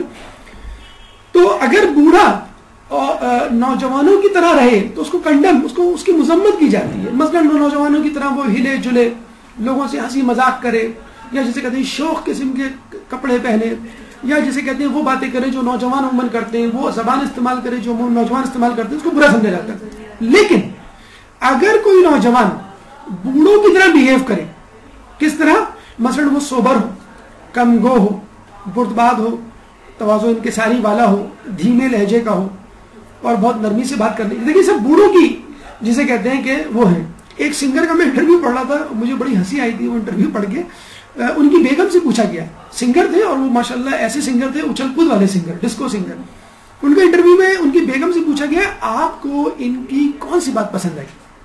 انہوں نے کیا جواب دیا؟ ایک دفعہ میں شادی کی تقریب میں گئی تھی ان کے خاندان میں، تو ان کو میں نے وہاں دیکھا تھا تو یہ مجھے بڑے اچھے لگے. تو لوگوں نے کہا کیوں، کس طرح اچھے لگے؟ کوئی میوزیکل کنسرٹ تھا، اچھل کود رہے تھے؟ نہیں، یہ خاموشی سے ایک جگہ بیٹھ کے رسالہ پڑھ رہے تھے اور باقی لڑکے جو ہے وہ ہلا گلا کر رہے تھے. تو اب دیکھیں آپ ان کو شاید یہ نہیں معلوم تھا آگے چل کے یہ کیا پر نکالیں گے. تو دیکھیے دوسرے نوجوان ہلا گلا کر رہے ہیں، لیکن خاتون کو وہ کون نوجوان پسند آ رہا ہے جو ایک کمرے میں کونے میں صوفے میں بیٹھ کے رسالہ پڑھ رہا ہے، یعنی سوبریٹی کا مظاہرہ کر رہا ہے. تو یہ بالکل حقیقت ہے کہ اگر ایک بوڑھے میں نوجوانوں جیسی خصوصیت ہوں گی تو اس کی مذمت کی جائے گی، معیوب لگے گا اس کے لیے وہ صفات جو کہ جوان میں ہے. لیکن اگر جوان مردوں کی بوڑھوں کی طرح بیہیو کرے گا، اس کا سلوک، اس کا برتاؤ، اس کی رفتار گفتار، تو اس کی مداد کی جائے گی، اس کی تعریف کی جائے گی. جسے کہتے ہیں نا کہ کچھ خصوصیات اگر مردوں میں ہوں تو وہ بری ہیں، اور وہی خصوصیات اگر عورتوں میں ہوں تو وہ صفات جو ہے وہ اچھی سمجھی جاتی ہیں. یہ میں آپ کو ہوم ورک دے رہا ہوں، آپ معلوم کر کے آئیے گا کون سی صفات ہیں جو مردوں میں ہوں تو بری ہیں اور عورتوں میں ہوں تو اچھی ہے. یہ ایک پروجیکٹ، ایک ہوم ورک ہے. اچھا چلے تیسری آپ معلوم کر کے آئیے گا. حضرت یوسف علیہ السلام کی جوانی ہمارے سامنے ہے، نوجوانوں کے سامنے ہے کہ کس طرح انہوں نے محل کے عیش و آرام چھوڑ کر زندان کی زندگی کو ترجیح دی، اور خود یہ کہا کہ اللہ اس سے بہتر تو زندان کی زندگی ہے، اور ان کو زندان میں پھر اللہ نے بھیج دیا. ہاں تکلیفیں، صعوبتیں، مشکلات تو تھی، ایک بالکل فقیرانہ، ایک بلکہ جسے کہتے ہیں مجرمانہ، جسے کہتے ہیں زندگی، ایک مجرم کی جو زندگی ہوتی ہے کہ چلے فقیر تو پھر بھی آپ یہ نہیں کہہ سکتے اس کو حقارت سے دیکھیں، مجرم کو تو لوگ یقیناً حقارت سے دیکھتے. لیکن یوسف علیہ السلام نے اس گناہ آلود زندگی میں رہنا پسند نہیں کیا، حالانکہ چاہتے تو زلیخا کی خواہش پوری کرتے اور وہ ان کو کہاں سے کہاں پہنچا دیتی، لیکن اللہ تعالیٰ نے بھی ان کو اسی مقام پہ بلکہ اس سے اعلیٰ مقام پر پہنچایا، لیکن نیکی کے راستے اور پارسائی کے راستے. بی بی مریم کی جوانی، عمر بھر کنواری رہی. عیسیٰ علیہ السلام پیدا ہوئے تو تہمت کا جسے کہتے ہیں سامنا کرنا پڑا، لیکن عمر بھر جو ہے پاکیزہ زندگی سے روگردانی رہی، لوگوں کی باتیں سن لی لیکن ایک قدم بھی پیچھے نہیں ہٹی. اور جسے کہتے ہیں کہ ان کی پاک بازی کی اور ان کی طہارت کی گواہی جو ہے وہ خود گہوارے میں بچی، یعنی خود عیسیٰ علیہ السلام نے دی. تو عیسیٰ علیہ السلام، مریم علیہ السلام کی مثال خواتین کے لیے سامنے ہے، حضرت یوسف علیہ السلام کی مثال نوجوانوں کے لیے ہے. کہتے ہیں کہ قیامت میں نوجوان آئیں گے، اپنا عذر پیش کریں گے. ایک نوجوان مرد ہوگا جو کہے گا میں خوبصورت تھا، میں طاقتور تھا، جوانی کے نشے میں یہ گناہ کر بیٹھا. ایک عورت کو لایا جائے گا، وہ کہے گی میں جوان تھی، حسین تھی، جوانی کے نشے میں یہ گناہ کر بیٹھی. تو ان دونوں کے سامنے حضرت یوسف اور بی بی مریم کو لایا جائے گا. نوجوان مرد سے کہا جائے گا کہ کیا تم حضرت یوسف علیہ السلام سے بھی زیادہ خوبصورت اور با اختیار تھی، اور اس عورت سے کہا جائے گا کیا تم بی بی مریم سے زیادہ حسین و جمیل و با اختیار تھی. جب یہ دونوں اپنی جوانیوں کو گناہ کی آلودگی سے بچا گئے تو تم لوگ اپنی زندگیوں کو کیوں نہ بچا سکے. حضرت موسیٰ علیہ السلام کی جوانی ہمارے سامنے ہے کہ جب بادشاہ نے ان کو قتل کرنے کا ارادہ کیا تو یہ مدائن کی طرف فرار ہو گئے. رستے میں ایک درخت کے نیچے سستانے کے لیے بیٹھے اور تھوڑی دیر گزری تھی، انہوں نے دیکھا کہ ایک کنواں ہے جس کے اوپر لوگ پانی بھر رہے ہیں، جمع غفیر لگا ہوا ہے، اور دو لڑکیاں تھوڑی دور فاصلے سے کھڑی ہیں اور اپنی باری کا انتظار کر رہی ہیں. لیکن ظاہر سی بات ہے وہاں پہ جو ہے وہ لوگوں کا، مردوں کا ہجوم تھا، ایک آتا پھر دوسرا آتا پھر تیسرا آتا، لڑکیوں کی باری نہیں آ پاتی. کافی دیر گزر گئی تو موسیٰ علیہ السلام اپنی جگہ سے اٹھے اور کہا کہ لاؤ میں تمہارا برتن بھر دوں. دونوں کے برتن بھرے، اور اس دور کا کوئی نوجوان ہوتا تو فوراً ای میل ایڈریس مانگ لیتا، فون نمبر مانگ لیتا، یا کہتا چلے میں برتن جو ہے آپ کے گھر تک چھوڑاؤں، اس بہانے گھر کا گلی کا پتہ چل جائے مجھے. موسیٰ علیہ السلام نے، ہمارے یہاں تو ڈرامے اور فلمیں شروع ہی یہیں سے ہوتی ہیں، تو موسیٰ علیہ السلام نے ان کو برتن دیا، وہ چلی گئی. اب وہ کس کی بیٹیاں تھیں؟ حضرت شعیب علیہ السلام کی. حضرت شعیب علیہ السلام نے جب دیکھا کہ بڑی جلدی لڑکیاں آ گئی تو اپنی بیٹیوں سے پوچھا کہ تم اتنی جلدی کیوں آ گئی؟ تو بیٹیوں نے کہا کہ وہاں ایک نوجوان تھا جس نے ہماری مدد کی. انہوں نے پوچھا نوجوان نے کچھ کہا, کچھ اجرت مانگی؟ نے کچھ نہیں. کہ جاؤ اس نوجوان کو ڈھونڈ کے لاؤ اور اس سے کہنا کہ میں اس کام کی اجرت دینا چاہتا ہوں. تو اپنی ایک لڑکی کو بھیج دیا کہ اس کو ڈھونڈ کے لائے. موسیٰ علیہ السلام درخت کے نیچے بیٹھے ہوئے. تو کہا آپ کو میرے بابا بلا رہے ہیں اور آپ کو آپ کے کام کی اجرت دینا چاہتے ہیں. موسیٰ علیہ السلام اپنی جگہ سے اٹھے, 2-4 قدم چلے ہوں گے کہ انہوں نے فوراً کہا کہ اے عورت تم جو ہے میرے پیچھے چلو. ہم یعقوب علیہ السلام کی اولاد میں سے ہیں اور ہم نہیں چاہتے کہ ہماری نگاہ کسی عورت کی پشت پر بھی پڑے. ایک شخص امام کے سامنے آیا, کہنے لگا کہ کیا میں عورتوں کو دیکھ سکتا ہوں؟ اچھا, اس قسم کے بھولے بھولے سوال بھی لوگ کیا کرتے تھے اس زمانے میں. امام نے کہا نہیں. اس نے کہا اچھا میں پیچھے سے دیکھ سکتا ہوں, یعنی ایک عورت آ رہی ہے, آپ آگے سے دیکھ رہے ہیں, ٹھیک ہے, غلط ہے. اب ایک عورت جا رہی ہے, مطلب ایک شناخت کے لیے کون جا رہی ہے جسے کہتے ہیں, لوگ اکثر کنکھیوں سے دیکھ لیتے ہیں کہ کون ہے. تو انہوں نے کہا میں پیچھے سے بھی نہیں دیکھ سکتا. تو یہ دیکھیں, یہ وہ اسلام کی فطرت ہے, دین حق کی فطرت ہے کہ عورت کو پیچھے سے بھی نہ دیکھو, بلکہ ابھی آگے آئے گا کہ عورت کے لباس کی طرف بھی نہ دیکھو, اگر ممکن ہو سکے تو ایسا بھی کر ڈالو. تو موسیٰ علیہ السلام نے کہا کہ نہیں, تم جو ہے وہ میرے پیچھے چلو. اب وہ لڑکی بڑی پریشان ہوئی, کہنے لگی اگر میں پیچھے چلوں گی تو آپ کو راستہ کیسے معلوم ہوگا؟ تو موسیٰ علیہ السلام دیکھیں کتنے بھولے پن سے جواب دیا کہ تم پتھر پھینک دینا جہاں جانا ہے. اب دیکھیں وہ پتھر پھینکتی ہوگی, پھر موسیٰ علیہ السلام جاتے ہوں گے فیلڈر کی طرح بال کو اٹھاتے ہوں گے, پھر وہ دوسرا پتھر پھینکتی ہوگی, پھر وہ کتنا مشکل ہوگا پورا سفر طے کرنا. لیکن موسیٰ علیہ السلام نے اس مشکل کو برداشت کر لیا, لیکن انہوں نے یہ نہیں چاہا کہ میری نگاہ اس لڑکی کی پشت پر بھی پڑے. اور اس طرح چلتے چلتے چلتے شعیب علیہ السلام کے گھر پہنچے. وہ اپنی لڑکی اپنے گھر لے کے آئی اور شعیب علیہ السلام نے ان کی پاک دامنی عفت طہارت کو دیکھتے ہوئے اپنی ایک بیٹی کی شادی موسیٰ علیہ السلام سے کر دی. کہا کہ وہ غریب الوطن تھے, کہاں مفلس تھے, کہاں بادشاہ ان کے پیچھے پڑا ہوا تھا, قتل کے در پہ تھا, کہاں ان کو تمام آرام و آسائش مل گئی اور جسے کہتے ہیں کہ ایک وطن مل گیا گویا جسے کہتے ہیں. تو یہ موسیٰ علیہ السلام کی جوانی تھی. لیکن ہمارے یہاں, اچھا ہمارے یہاں آپ نے دیکھا ہوگا نماز جو ہوتی ہے اس میں یہی فلسفی ہے کہ عورتیں پیچھے کھڑی ہوں گی اور مرد آگے کھڑے ہوں گے, کہ اللہ یہ بھی نہیں چاہتا کہ مرد عورت کی پشت کی طرف بھی دیکھے. اچھا عورت کیوں دیکھ لے, اس کا بھی تذکرہ بھی آگے آپ کے سامنے کریں گے. پہلے نعمت حفیظ برازنگی جیسی خواتین کو جو ہے بے نقاب کر دیں ہم, کہ یہ خاتون نے پی ایچ ڈی کی ہوئی ہے, اور پی ایچ ڈی کا آپ کا مطلب ہے کیا ہوتا ہے؟ Doctor of philosophy. اس کا ایک مطلب یہ بھی ہوتا ہے پھرا ہوا دماغ. تو بہرحال یہ انہیں اسی ڈگری سے ان کا تعلق ہے. انہوں نے اسلام میں پی ایچ ڈی تو کیا ہے, لیکن اس کے بعد ماشاء اللہ یہ مجتہدہ بن گئی ہے, اور انہوں نے ایک فتویٰ دے دیا ہے کہ عورتیں مردوں کے شانہ بشانہ کھڑی ہو سکتی ہیں, اور عورتوں کو نماز میں شانہ بشانہ کھڑے ہونا چاہیے. اب یہ کیا کرتی ہیں باقاعدہ, اس وقت امریکہ میں لیٹسٹ اپڈیٹ میں بتا رہا ہوں, نیو یارک میں یہ کمپین چلا رہی ہے, ہر جمعے کو کسی بھی مسلمانوں کی کسی مسجد میں گھس جاتی ہیں اور مردوں کے درمیان جا کے کھڑی ہو جاتی ہیں. اور پورے نیو یارک میں جسے کہتے ہیں کہ لوگ مسلمان مساجد والے پریشان ہیں. ابھی ڈان میں آرٹیکل بھی چھپا تھا اور کہا تھا کہ it's a new change and people think about it. اب عورتوں کو سوچنا چاہیے کہ وہ اور جگہوں پہ تو ساتھ ساتھ ہیں, مسجدوں میں بھی ساتھ ساتھ ہونا چاہیے. تو انہوں نے ایک عجیب جسے کہتے ہیں کہ ایشو کھڑا کر دیا مغرب میں کہ عورتوں کو مردوں کے ساتھ ساتھ کھڑا ہونا چاہیے. تو اس قسم کے فتوے بھی, تو اگر آپ یہ واقعہ جو موسیٰ علیہ السلام کا ہمیں آپ نے سنایا ہے, تو یہ جو فطرت ہے کہ اسلام یہ بھی نہیں چاہتا کہ مرد پیچھے سے بھی دیکھیں, تو یہ اس کا فلسفہ نماز میں ہے, اور اس کو خدا رہا ایسے ہی رہنے دیجیے. اگر آپ اپنا خود ساختہ فلسفہ لے کر آئیں گی تو پھر لوگ اس سے ایک قدم آگے بڑھ جائیں گے. ایک خاتون نے کہا کہ شانہ بشانہ, میں تو کہتی ہوں کہ عورت کو آگے کھڑا ہونا چاہیے اور مرد کو پیچھے مقتدی بن کر. عورت امام بنے گی یعنی پیش امام ہوگی اور عورت کے پیچھے. تو ہم یہی کہیں گے بھی یہ گھروں میں تو ہو سکتا ہے, لیکن مسجد میں نہیں ہونا چاہیے کہ ہم مرد جو ہے وہ عورت کے پیچھے پیچھے چلے. تو یہ بھی آپ کو ہم پروجیکٹ دے رہے ہیں, ان خاتون کا نام معلوم کر کے آئیے گا. ایک مشہور خاندان سے ان کا تعلق ہے جو امامت کر رہی ہیں, لیفٹ سائڈ پہ جو پرپل ڈریس پہنی ہوئی ہے. تو انہوں نے ایک کمپین چلائی کہ عورت کو جو ہے وہ پیش امام ہونا چاہیے اور مردوں کو ان کے پیچھے کھڑا ہونا چاہیے. اور ہمارے آپ کو معلوم ہے کہ ہمارے یہاں جو ہے وہ مرد ہونا ضروری ہے مرجے کا, اور جسے کہتے ہیں کہ حلال زادہ ہونا ضروری ہے, جو شرائط اس میں یہ بھی ہے مرد ہونے کی. تو بہرحال جب آپ اس طرح چلیں گے تو پھر یہ بے روی کا راستہ جو ہے وہ اتنا آگے جائے گا کہ آپ کی رہنمائی میں بھی خلل پڑ سکتا ہے. حضرت علی کی جوانی دیکھیے, خیبر میں آپ کو معلوم ہے کس مشکل سے, مشکل کی بات ہم یوں کر رہے ہیں کہ مولا سے پہلے جو لوگ گئے انہوں نے کس مشکل سے کوشش کی, اور لیکن ان کی مشکل حل نہ ہو سکی. اور جب مولا کو علم دیا گیا تو مولا نے بڑے آرام سے در خیبر کا جو ہے وہ خیبر کا دروازہ جو ہے قلعہ کا دروازہ جو ہے وہ اکھاڑ کے پھینک دیا. اور اس کے بعد کیا ہوا؟ جو لوگ ان کے پیچھے تھے وہ آگے ہو گئے اور مولا سب سے پیچھے رہ گئے.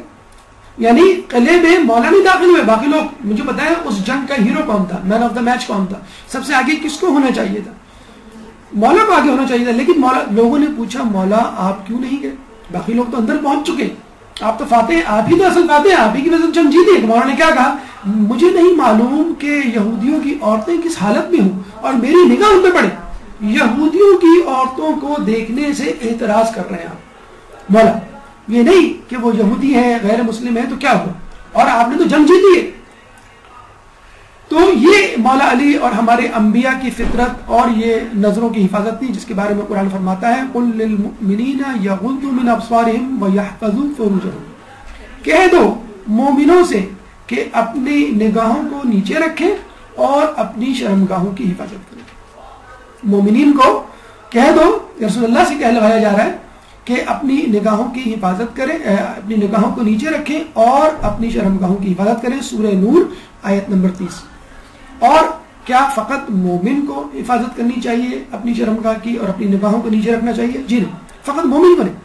مومنات کے بارے میں بھی کہا گیا وَقُلْ لِلْمُؤْمِنَاتِ يَغْضُضْنَ مِنْ أَبْصَارِهِنَّ وَيَحْفَظْنَ فُرُوجَهُنَّ وَلَا يُبْدِينَ زِينَتَهُنَّ. وہی دو احکامات جو ابھی بتائے گئے, یغضضن یعنی نگاہوں کو نیچے رکھیں, وَيَحْفَظْنَ فُرُوجَهُنَّ اپنی شرمگاہوں کی حفاظت کریں. لیکن ایک اور ایڈیشنل جسے کہتے ہیں کہ ان کو احکام حکم دیا گیا, وہ ہے وَلَا يُبْدِينَ زِينَتَهُنَّ, اور اپنی زینتوں کا اظہار نہ کریں. یہ ایڈیشنل کیوں کہا گیا؟ کیونکہ عورت کے اندر ایک ایسی کشش ہے کہ جس کو دیکھ کے مرد گمراہی کا شکار ہو سکتا ہے. اور حتیٰ کہ یہ بھی کہا گیا کہ اگر عورت حجاب کرے تو اس کا حجاب نیلا پیلا اور کلرفل یا اٹریکٹیو نہیں ہونا چاہیے. اگر آپ نے اسکارف یا دوپٹہ یا شہلا یا چادر یا عبایا ایسی پہنی ہے جو اتنی اٹریکٹیو ہے کہ لوگ اس کی طرف, آپ کی طرف متوجہ ہو رہے ہیں, تو اس کا مطلب ہے کہ آپ کا حجاب ثابت ہو گیا. کربلا کی زیارت میں ہم نے یہ دیکھا کہ اب جگہ جگہ اس قسم کے بورڈز لگے ہوئے ہیں حرم کی دیواروں پہ, انٹرنس پہ اسپیشلی, کہ لیس حجاب ھذا لیس بحجاب, دس از ناٹ یور حجاب. یعنی جو جینز ہے, اسکرٹ ہے یا شہلے ہیں یا کلرفل ڈریسز ہیں جو چھپا تو رہے ہیں آپ کے جسم کو, لیکن بہرحال وہ اٹریکٹیو ہیں. تو اس قسم کے اٹریکٹیو لباس جو بطور حجاب استعمال ہو رہے ہیں لیکن کشش کا باعث بن رہے ہیں, یہ حجاب کے زمرے میں نہیں آتے. دیکھیں میڈیکل سائیکالوجی یہ کہتی ہے کہ مین آر ویژولی اورینٹڈ. ابھی آپ کو کہا گیا عورتوں کے لیے ایک اضافی حکم کہ عورتیں جو ہے وہ حجاب بھی کریں اور اپنی زینت کو ظاہر نہ کریں. ایسا کیوں کہا گیا؟ کیونکہ اللہ نے مرد کو ویژولی اورینٹڈ بنایا ہے, یعنی وہ دیکھ کر گمراہی کا شکار ہوتا ہے. ہمارے یہاں ایک اکثر جملہ بولا جاتا ہے کہ تم نے اس میں کیا ایسی بات دیکھ لی کہ تم پھسل گئے, تم نے اس میں کیا ایسا دیکھ لیا کہ تمہیں اس کے علاوہ کوئی بھاتا نہیں.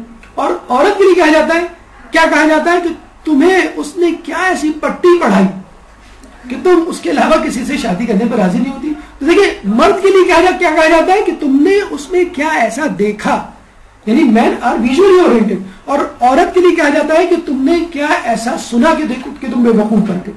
تو آج کل جو ہم دیکھتے ہیں کہ چیٹنگ کے حوالے سے یا SMS کے حوالے سے یا فون کالز کے حوالے سے تقریباً عورتوں اور مردوں کی ایک ہی تعداد ہے. شاید موویز میں دیکھنے میں مردوں کا جسے کہتے ہیں کہ ریکارڈ زیادہ برا ہو, لیکن چیٹنگ کے حوالے سے SMS ایکسچینج اگر آپ دیکھیں حوالے سے مرد اور عورت تقریباً برابر نظر آئیں گے, بلکہ ہو سکتا ہے عورتیں اس میں آگے نظر آئیں کیونکہ بیوقوف بننے کے حوالے سے وہ زیادہ ولنریبل ہوتی ہیں بنسبت مردوں کے. اسی لیے اللہ تعالیٰ قرآن میں ایک اور حکم دیتا ہوا نظر آتا ہے, فلا تخضعن بالقول فیطمع الذی فی قلبہ مرض, بس تم ایسے نرم لہجے میں بات نہ کرو کہ جسم کے دل میں کوئی بیماری ہے وہ طمع کرنے لگے. دیکھیں یہ نصیحت کسی عام عورت کو نہیں کی جا رہی بلکہ ازواج مطہرات کو کی جا رہی ہے, رسول اللہ کی بیویوں سے, کہ تم اوروں سے ایسے نرم لہجے میں بات نہ کرو کہ اگر کسی کے دل میں کوئی برائی ہے تو وہ گمراہی کی طرف آ جائے. تھوڑی سی بھی اس میں جسے کہتے ہیں کہ تھوڑی سی بھی جسے کہتے ہیں کہ برائی اندر اس کے اندر چھپی ہوئی ہو خفیہ طور پہ، تو وہ نہ ہو کہ وہ آدمی گمراہی کی طرف چلا جائے. تو جب ازواج مطہرات جن کے بارے میں ہم سوچ بھی نہیں سکتے ان کو کہا گیا ہے، تو عام عورتوں کے لیے کتنا سخت حکم ہوگا کہ وہ اس معاملے میں کس طرح جسے کہتے ہیں کہ سخت لہجہ اختیار کریں. اسی لیے عورتوں کے لیے، خواتین کے لیے کہا گیا ہے کہ نامحرم سے بات کرتے ہوئے سخت لہجہ اختیار کریں یا کم از کم نیوٹرل لہجہ اختیار کریں. اور نرمی کی ایک شکل ایس ایم ایس بھی ہے. جب آپ ایس ایم ایس بھیجتے ہیں تو پہلے شہادت پہ تعزیت، پھر ولادت پہ مبارکباد، پھر السلام علیکم، پھر ہیلو، پھر ہائی.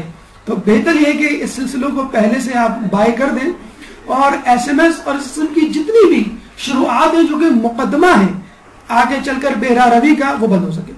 بے حیائی کے حوالے سے آنکھیں جو کچھ دیکھتی ہیں لب پہ آ سکتا نہیں، محو حیرت ہوں کہ دنیا کیا سے کیا ہو جائے گی. لیکن 5 منٹ کے وقفے کے بعد انشاءاللہ اس پہ گفتگو ہم جاری رکھیں گے. ایک درود پڑھ دیں محمد والے میں.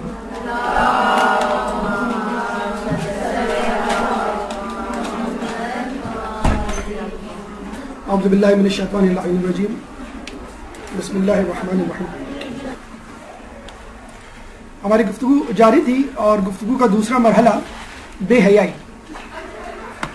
بے حیائی کے حوالے سے یہ سن لیجئے، اس کا جو انگلش ترجمہ ہے وہ ہے کیسٹس، یعنی یہ لفظ جو ہے کیسٹس سے لیا گیا ہے اور جس کے معنی ہے پیور. اس کا مطلب یہ ہوا کہ جو شخص حیا دار ہوتا ہے وہ پیور ہوتا ہے، یعنی اس کی شخصیت میں، اس کے دل میں، اس کے ذہن میں کوئی غلاظت، کوئی آلودگی، کوئی مکسنگ نہیں ہوتی جسے کہتے ہیں. اور ایسا ہی شخص جو ہے وہ مطلق یا پیور کہلانے کا حقدار ہے. جیسے کہ آپ نے سنا ہوگا پانی جو ہے وہ مطلق ہوتا ہے، مضاف ہوتا ہے، اور مضاف پانی وہ ہوتا ہے کہ جس میں کسی چیز کی ملاوٹ ہو، اور مضاف پانی وہ ہوتا ہے جس میں کسی چیز کی ملاوٹ ہو، اور مطلق وہ ہوتا ہے کہ جو پیور ہو. تو اسی طرح پیور آدمی ہی ماڈسٹ ہوتا ہے. ماڈسٹ کا مطلب ہے کہ جس میں کسی اور شخصیت کی پرچھائیاں نہ پائی جاتی ہوں. اور حیا کسے کہتے ہیں؟ جو ڈیفینیشن، جو اصطلاحی ڈیفینیشن ہے، یہ تو لغوی یا linguistic the. behavior based on gender that is acceptable to the moral standards and guidelines of one's culture, civilization or religion. یہ ڈیفینیشن خود مغرب کی ڈکشنری سے لی گئی ہے، جس کے مطابق حیا یا ماڈسٹی وہ رویہ ہے کہ جو جینڈر بیسڈ ہو، یعنی سن پہ نازک ہو، یا جسے کہتے ہیں کہ مرد ہو یا عورت ہو، اس حوالے سے، اور اس کا رویہ اس کے کلچر، اس کی تہذیب اور اس کے مذہب کے حوالے سے ہو. اس کا مطلب کیا ہوا کہ حیا مغرب میں کچھ اور معنی رکھتی ہے اور اسلام میں، اسلامی ملک میں کچھ اور معنی. مغرب میں ایک عورت اگر اسکرٹ پہن کر گھومے گی تو اس کو معیوب نہیں سمجھا جائے گا، لیکن اگر کوئی عورت، یہی عورت اسکرٹ پہن کر ہمارے معاشرے میں مثلا انچولی یا سولجر بازار یا کھارادار ایسے علاقے میں گھومے پھرے تو لوگ عجیب نظروں سے اس کو دیکھیں گے. ایکسیپٹیبل نہیں ہے ہمارے معاشرے میں.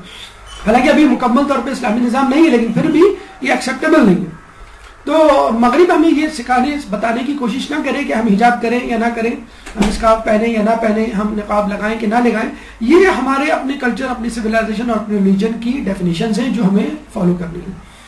زنا کے بارے میں کہا گیا وَلَا تَقْرَبُوا الزِّنَا إِنَّهُ كَانَ فَاحِشَةً وَسَاءَ سَبِيلًا، کہ اس کے قریب بھی نہ جاؤ، زنا کے قریب بھی نہ جاؤ، کیونکہ بے شک یہ بڑا فحش کام ہے اور گمراہی کی، برائی کا راستہ ہے.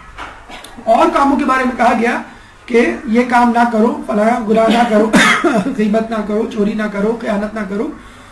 لیکن زنا کے لیے کہا گیا کہ اس کے قریب بھی نہ جاؤ، یعنی اس کے جو مقدمات ہیں، وہ چیزیں جو آپ کو زنا کروا سکتی ہیں، ان کے قریب بھی نہ جاؤ. وہ خود اتنی بری ہے کہ ان سے ہمیں بچنا چاہیے، چاہے جائے کہ خود یہ فعل قبیح.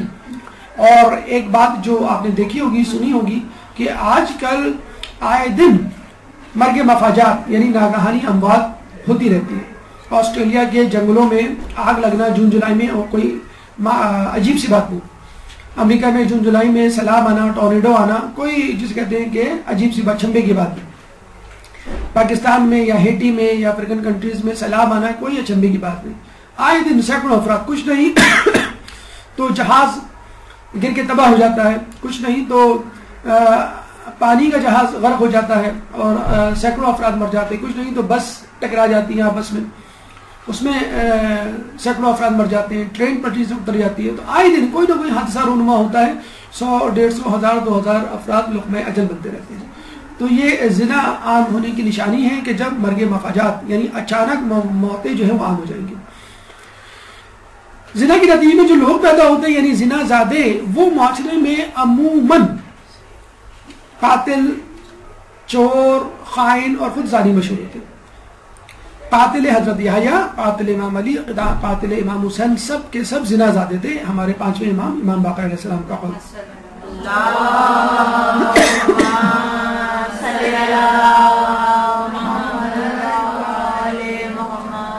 امریکہ اور یورپ میں اس وقت جو بچے ہو رہے ہیں وہ عموماً بغیر شادی کے پیدا ہو رہے ہیں. ابھی ایک امریکن جوڑے جو کہ دونوں اداکار ہیں، اداکارہ نے شادی کی ہے، جس میں ان کے 4 بچوں نے شرکت کی اور تمام کی عمریں تقریباً 10 سال سے اوپر تھی. یعنی ان کو 10 سال بعد شادی کرنے کا خیال آ رہا ہے کہ بچے کیا کہیں گے کہ آپ دونوں میں تعلق کیا ہے. تو یہ وہاں کی ابھی ایک بھارتی اداکارہ کی شادی ہوئی تو پتہ چلا کہ وہ کئی عرصے سے ایک ساتھ رہ رہے ہیں، ایک ہی مکان میں، ایک ہی فلیٹ میں. اب انہوں نے جا کے شادی کی ہے. خود ایران میں تمام ایران کی بات نہیں کر رہا، تہران میں کچھ علاقے ایسے ہیں کہ جہاں پہ مرد اور عورتوں میں ساتھ رہنے کا رجحان پیدا ہو رہا ہے. اور وہاں کے باقاعدہ ایک رسالے نے ازدواج ابیض کے نام سے ٹائٹل سٹوری چھاپی کہ یہ شادیاں عام ہو رہی ہیں کیونکہ نوجوان لڑکے لڑکیاں یہ کہہ رہے ہیں کہ فقط 1-2 مرتبہ ملنے سے ہم ایک دوسرے کو نہیں سمجھ سکتے، ہمیں چاہیے کہ ہم ایک ساتھ رہیں. تو جب آپ ایک ساتھ رہیں گے تو پھر آپ کچھ عرصے بعد کہیں گے ابھی اب شادی کی ضرورت ہی کیا ہے جب ہم ساتھ رہ رہے ہیں. تو یہ دیکھیں یہ گمراہی جو ہے وہ کہاں تک چلی جاتی ہے، اور زنا کے نتیجے میں جو لوگ پیدا ہوتے ہیں وہ کسی کام کے نہیں ہوتے. اولاد آدم میں ہر شخص کے لیے کہ ہر عضو کے لیے زنا کا ایک حصہ ہے جس سے وہ ضرور بہرہ ور ہوتا ہے. آنکھ کا زنا اس حرام کی طرف دیکھنا ہے، پاؤں کا زنا اس حرام کی طرف چلنا ہے، کان کا زنا حرام باتوں کو سننا ہے. یعنی جو چیز زنا کی طرف لے جائے گی وہ چیز جو ہے حرام ہوتی چلی جائے گی. اور جو عضو اس کام میں ملوث ہوگا اس عضو کا زنا شروع ہو جائے گا. گانے کے لیے، موسیقی کے لیے کہا جاتا ہے کہ یہ زنا کا مقدمہ ہے، الغنا مقدمۃ الزنا، یعنی یہ زنا کی طرف لے جاتا ہے. اور شاید ہی کوئی شخص ہو جس کو موسیقی کا شوق ہو اور وہ عشق و معاشی میں مبتلا نہ ہوا ہو. اسی طرح کسی جگہ کی طرف جانا جہاں پہ عمل ہوتا ہو، پاؤں کا آپ کا زنا ہے. ایسی چیزوں کو دیکھنا جو آگے چل کر اس قبیح فعل پر متنج ہوتی ہوں تو یقیناً وہ آپ کی آنکھوں کا گناہ ہے. تو یہ تمام عضو کسی نہ کسی طور پہ سوچنا نامحرم کے بارے میں ایک سوچ ہوتی ہے جو خود بخود آپ کے ذہن میں آ جائے. ایک ہوتا ہے باقاعدہ طور پہ فینٹیسی، باقاعدہ ایسے موضوعات پہ امریکہ میں کتابیں لکھی گئی ہیں. نینسی فرائیڈے نے کتابیں لکھی اور دوسرے بہت سارے آتھرز نے کتابیں لکھی ہیں، باقاعدہ ان فینٹیسیز کو فروغ دیا گیا ہے. تو سوچنا نامحرم کے بارے میں یہ بھی حرام ہے. تو زنا کے جتنے بھی مقدمے ہیں ان تک کو حرام کہا گیا ہے کہ تاکہ آدمی اصل قبیح فعل سے بالکل کنارہ کش ہو جائے. اور اس کام کی حسرت خود، دیکھیے اس کام کی بات نہیں کر رہے ہم، اس کام کی حسرت خود ایمان کے زائل ہونے کا نتیجہ بن سکتی ہے. ایک شخص تھا جب اس کے مرنے کا وقت قریب آیا تو اسے کہا گیا کہ تم کلمہ طیبہ پڑھو، اور اس کے منہ سے کلمہ طیبہ نہیں نکلتا تھا. وہ جب بھی کلمہ پڑھنا چاہتا اس کے منہ سے نکلتا یا رب قائلہ یومن وقت تعبت ابن السبیل الی حمام من جانب. لوگوں نے پوچھا کہ اس شعر کا کیا مطلب ہے اور یہ کلمہ طیبہ کیوں نہیں پڑھ رہا. اچھا وہ یہ شعر پڑھتے پڑھتے مر گیا. بعد میں اس کے گھر والوں سے، احباب، اڑوس پڑوس سے پتہ چلا کہ ایک عورت حسین و جمیل آئی تھی، یہاں سے گزری. اس زمانے میں حمام گھروں سے باہر ہوا کرتے تھے. اس نے اس مرد سے پوچھ لیا کہ حمام کا رستہ کہاں ہے. منجانب ایک شخص تھا، اس کا حمام تھا، تو اس کو کہا جاتا تھا حمام منجانب. حمام منجانب کہاں ہے؟ وہ مرد جو ہے اس کی نیت خراب ہوئی، اس نے اس عورت سے کہا کہ حمام منجانب یہی تو ہے، یہ جو گھر ہے یہ اسی کا حمام ہی ہے، تم اندر چلی جاؤ. تو اندر گئی اور جب اس کو اندازہ ہوا کہ اس مرد کی نیت خراب ہے تو اس نے کہا کہ اصل میں حمام منجانب نہیں آئی تھی، میں تو تم سے ملنے آئی تھی. تم جو ہے وہ مجھے کچھ پیسے دو تاکہ میں بازار سے نئے جوڑے اور عطر پرفیوم خرید کے آؤں تمہارے لیے. اور وہ بے وقوف بن گیا جسے کہتے ہیں, بلکہ وہ کہا کہ میں خود لے کر آتا ہوں. وہ چلا گیا, جب وہ چلا گیا تو عورت وہاں سے فرار ہو گئی. جب واپس آیا تو اس نے یہ شعر پڑھا اور عمر بھر یہ شعر پڑھتا رہا, اور جب اس کی موت واقع ہوئی تو اسی شعر کو پڑھتے ہوئے کلمہ طیبہ پڑھنے کا جسے کہتے ہیں کہ اس کو پڑھنے کی توفیق اس کو نہیں ہوئی. تو اس فعل کی جسے کہتے ہیں حسرت انسان کے ایمان کو ظاہر کرنے کا سبب بنتی ہے. آنکھوں کا زنا, جسے کہ بتایا گیا کہ آنکھیں یا جسے کہتے ہیں کہ بد نظری اس فعل کو انجام دینے کے لیے کس طرح ممدود و معاون ہوتی ہے. روایتوں میں آیا ہے کہ بد نظری یا لذت کی نگاہ شیطان کے تیروں میں سے ایک تیر ہے, اور جو نشانے پہ لگ گیا تو انسان کا دین ایمان سب غائب ہو جاتا ہے. فقط ایک حدیث اگر آدمی ذہن میں رکھے یا اس عمل کا انجام ذہن میں رکھے, یعنی نامحرم کو لذت بھری نگاہ سے دیکھنا. اچھا یہ صرف مردوں کے لیے نہیں ہے کہ وہ عورتوں کو دیکھیں گے تو ان کو یہ سزا ملے گی, یہ گناہ ہے. خود عورتوں کے لیے بھی, اگر عورتیں بھی کسی نامحرم مرد کو اس لذت کی نگاہ سے دیکھیں تو ان کے لیے بھی سزا کیا ہے سنیے. قیامت کے دن جب تک بد نظری کرنے والے کو سزا نہیں دی جائے گی اس وقت تک اس کی آنکھوں میں لوہے کی گرم گرم سلگتی ہوئی سلاخیں ڈالی جائیں گی, جب تک اس کا فیصلہ نہیں ہو جاتا. جب فیصلہ ہو جائے گا تو اس کو پھر دوزخ میں ڈالا جائے گا. اور آپ کو معلوم ہے قیامت کا دن جو قرآن میں مذکور ہے 50,000 سال کم از کم کہوں گا 50,000 سال تک اگر آپ کو کھڑا رکھے, آپ کو 50 منٹ بھی کھڑا رکھے کہیں دھوپ میں, تو کیا حال ہوگا. 50,000 سال تک کہ جب روز محشر سورج سوا نیزے پہ یعنی آپ کی چھت کے برابر, دھوپ کی شدت اور سلگتی ہوئی سلاخیں آنکھ میں, پھر آخر میں 50,000 سال بعد کہا جائے کہ تمہارا ٹھکانہ جہنم. تو آپ اندازہ لگا لیجئے اس بد نظری کا کیا برا انجام ہے. ایک واقعہ دلوں کو ہلا دینے والا اور عبرت انگیز ضرور نوجوانوں کو سنائیں. ایک شہر میں 3 بھائی رہا کرتے تھے. بڑا بھائی اس شہر میں ایک مسجد, اپنے محلے کی مسجد میں مؤذن تھا. 10 سال تک اس نے اذان دی. اس کے مرنے کے بعد اس کے منجلے بھائی کو کہا گیا کہ آپ اذان دیں. اس نے 10 سال تک اذان دی.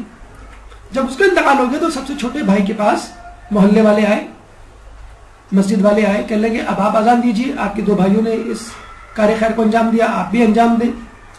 تو اس نے کہا کہ میں اذان نہیں دے سکتا. وہ بڑے حیران ہوئے کہ بھئی آپ کے دونوں بھائی اس بابرکت کام کو کرتے کرتے اس دنیا سے رخصت ہوئے ماشاءاللہ, تو آپ اس توفیق کو کیوں اپنے ہاتھوں سے ٹھکرا رہے, ہماری پیشکش کو کیوں ٹھکرا رہے, ہم اس کا ایک معاوضہ بھی دیں گے آپ کو. تو اس نے کہا کہ اگر تم جو معاوضہ میرے بھائیوں کو دیتے تھے اگر اس کا 10 گنا معاوضہ بھی دو گے تو بھی میں یہ کام نہیں کروں گا. انہوں نے بہت ضد کی, آخر میں اس نے غصے میں کہا کہ تم لوگ یہاں سے چلے جاؤ, میں کبھی بھی مؤذن نہیں بنوں گا تمہاری مسجد کا. تو لوگ خیر بہرحال مایوس تو ہو گئے. انہوں نے یہ کہا کہ ٹھیک ہے ہم چلے جاتے ہیں, لیکن کم از کم آپ وجہ بتلا دیں, پھر ہم آپ سے اصرار نہیں کریں گے. تو کہتے ہیں کہ اس شخص نے رو رو کے کہانی سنائی اور یہ کہا کہ میرا بڑا بھائی جب اس دنیا سے گیا تو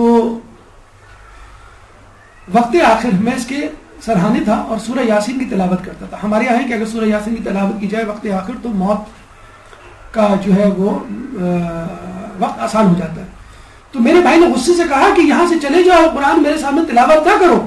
میں نے اپنے بھائی کو کہا میں سورہ یاسین پڑھ رہا ہوں, تمہارا آخری وقت ہے, کہ میرے کمرے سے نکل جاؤ, دفع ہو جاؤ. وہ بیچارہ اس کمرے سے نکل گیا. وہ بڑا حیران ہوا ایسا کیوں ہوا. جب دوسرے بھائی منجلے بھائی کی باری آئی, وقت آخر آیا, تو کہنے لگا کہ میں نے پھر سورہ یاسین کی تلاوت پڑھنا شروع کی تھی. میرے منجلے بھائی نے بھی یہی کہا کہ میرے یہاں سے چلے جاؤ, میرے سامنے قرآن نہ پڑھو. وہ بڑا حیران ہوا, اور جب بھائی نے غصے میں کہا کہ دفع ہو جاؤ, یہاں سے نکل جاؤ, تو وہ بیچارہ کمرے سے نکل گیا. لیکن کہنے لگا کہ میں بہت پریشان تھا, کئی دن تک پریشان رہا کہ یہ دونوں بھائی میرے اس حالت میں کیوں گئے, حالانکہ مؤذن تھے. وقت آخر سورہ یاسین کی تلاوت ان کو نہ بھائی, مجھے کمرے سے نکال دیا. کہتے ہیں کہ اس کو دوسرے دن بڑے بھائی کی زیارت ہوئی خواب میں. بڑا بھائی نظر آیا. اس نے فوراً اپنے بڑے بھائی سے پوچھا کہ تم کس حال میں ہو. کہ بڑے برے حال میں ہو. کہ کیوں, خیریت؟ کہنے لگے مجھے عذاب دیا جا رہا ہے. کہنے لگے کیوں, ایسا کیوں ہوا؟ کہنے لگے جب میں ممبر پہ جایا کرتا تھا اور جب اذان دیا کرتا تھا چھت پہ مسجد کی جایا کرتا تھا, اذان دیا کرتا تھا, تو اذان دیتے ہوئے مسجد کے آس پڑوس پہ میری نگاہ پڑتی تھی اور لوگوں کے گھر, ان کے صحن اور اس میں موجود افراد پہ بھی نظر پڑتی تھی. تو مجھے وہاں پہ خواتین نامحرم لڑکیاں نظر آتی تھی تو میں ان کو دیکھا کرتا تھا. اس اذان کے دوران میں آس پاس کی نامحرم رہنے والی خواتین پہ نگاہ ڈالا کرتا تھا. فقط یہ کام اس نے نعوذ باللہ زندگی بھر 10 سال کیا. کہیں گے یہی وجہ ہے کہ جب میں دنیا سے گیا تو بے دین گیا, اور تمہارے منجلے بھائی کے ساتھ بھی یہی ہوا, وہ بھی یہی کیا کرتا تھا, جس کی وجہ سے بے دین اس کو اس گھر سے جانا پڑا, اس دنیا سے جانا پڑا. تو آپ دیکھ لیں, فقط دیکھنے کی سزا ہے تو اس قبیح فعل کو کرنے کی کتنی سزا ہوگی. کہتے ہیں کہ جب انسان نامحرم پہ نگاہ ڈالے اور نگاہ ہٹا لے تو اس کو اللہ تعالیٰ فوری طور پہ جو ثواب دیتا ہے وہ ہے مٹھاس. اس کی عبادت میں ایسی مٹھاس پیدا ہو جاتی ہے کہ جس کی شیرنی وہ محسوس کرتا ہے. کیوں کہ جب وہ نگاہ ہٹاتا ہے تو ایک کرختگی, ایک بدمزگی, ایک کڑواہٹ اپنے دل میں محسوس کرتا ہے کہ یہ کام کر نہیں سکا, میں یہ گناہ کر نہیں سکا. تو اس کڑواہٹ کو تبدیل کر کے اللہ تعالیٰ اس کے اندر شیرنی پیدا کر دیتا ہے. اتنی زیادہ تاکید ہے نامحرم کے حوالے سے کہ امام فرماتے ہیں کہ جو چیز تیرے لیے حلال نہیں تو اس کی طرف تیز نگاہوں سے نہ دیکھ, کیونکہ جب تک تو اپنی آنکھ پر قابو رکھتا ہے اس وقت تک تیری شرمگاہ کبھی زنا نہیں کر سکتی. یعنی آپ کی آنکھ جو ہے وہ بگننگ ہے, وہ جسے کہتے ہیں شروعات ہے.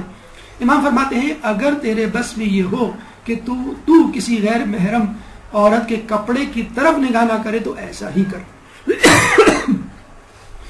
دیکھ لیے اتنی زیادہ احتیاط ہے کہ نہ محرم کے کپڑے, نہ محرم کا جسم, کوئی بھی چیز جو اس سے ملحق ہو, ملتبس ہو یا منسلک ہو, اس کی طرف نگاہ کرنے کو بھی منع کیا گیا. اور یہی بات خود عورتوں کے لیے بھی ہے.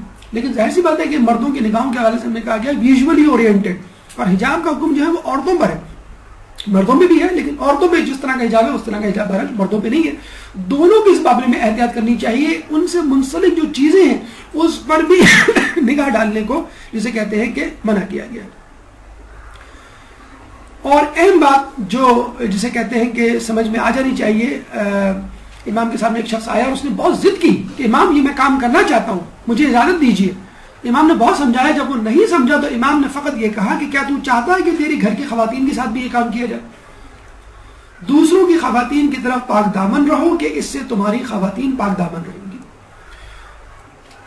کوئی شخص نہیں چاہتا کہ جو وہ کام یا قبیح فعل کرنا چاہتا ہے کسی کے لیے اس کی گھر کی خواتین کے ساتھ ہو. نہ کوئی گھر کی خاتون خانہ یہ چاہیں گی کہ جو کام کسی مرد کے ساتھ میں کرنا چاہتی ہوں وہ کام میرے مردوں کے ساتھ ہو. تو خود ایمان کی, مومن کی ڈیفینیشن میں یہ شامل ہے کہ مومن وہ ہے کہ جو اپنے لیے وہی پسند کرے جو دوسروں کے لیے کرتا ہے.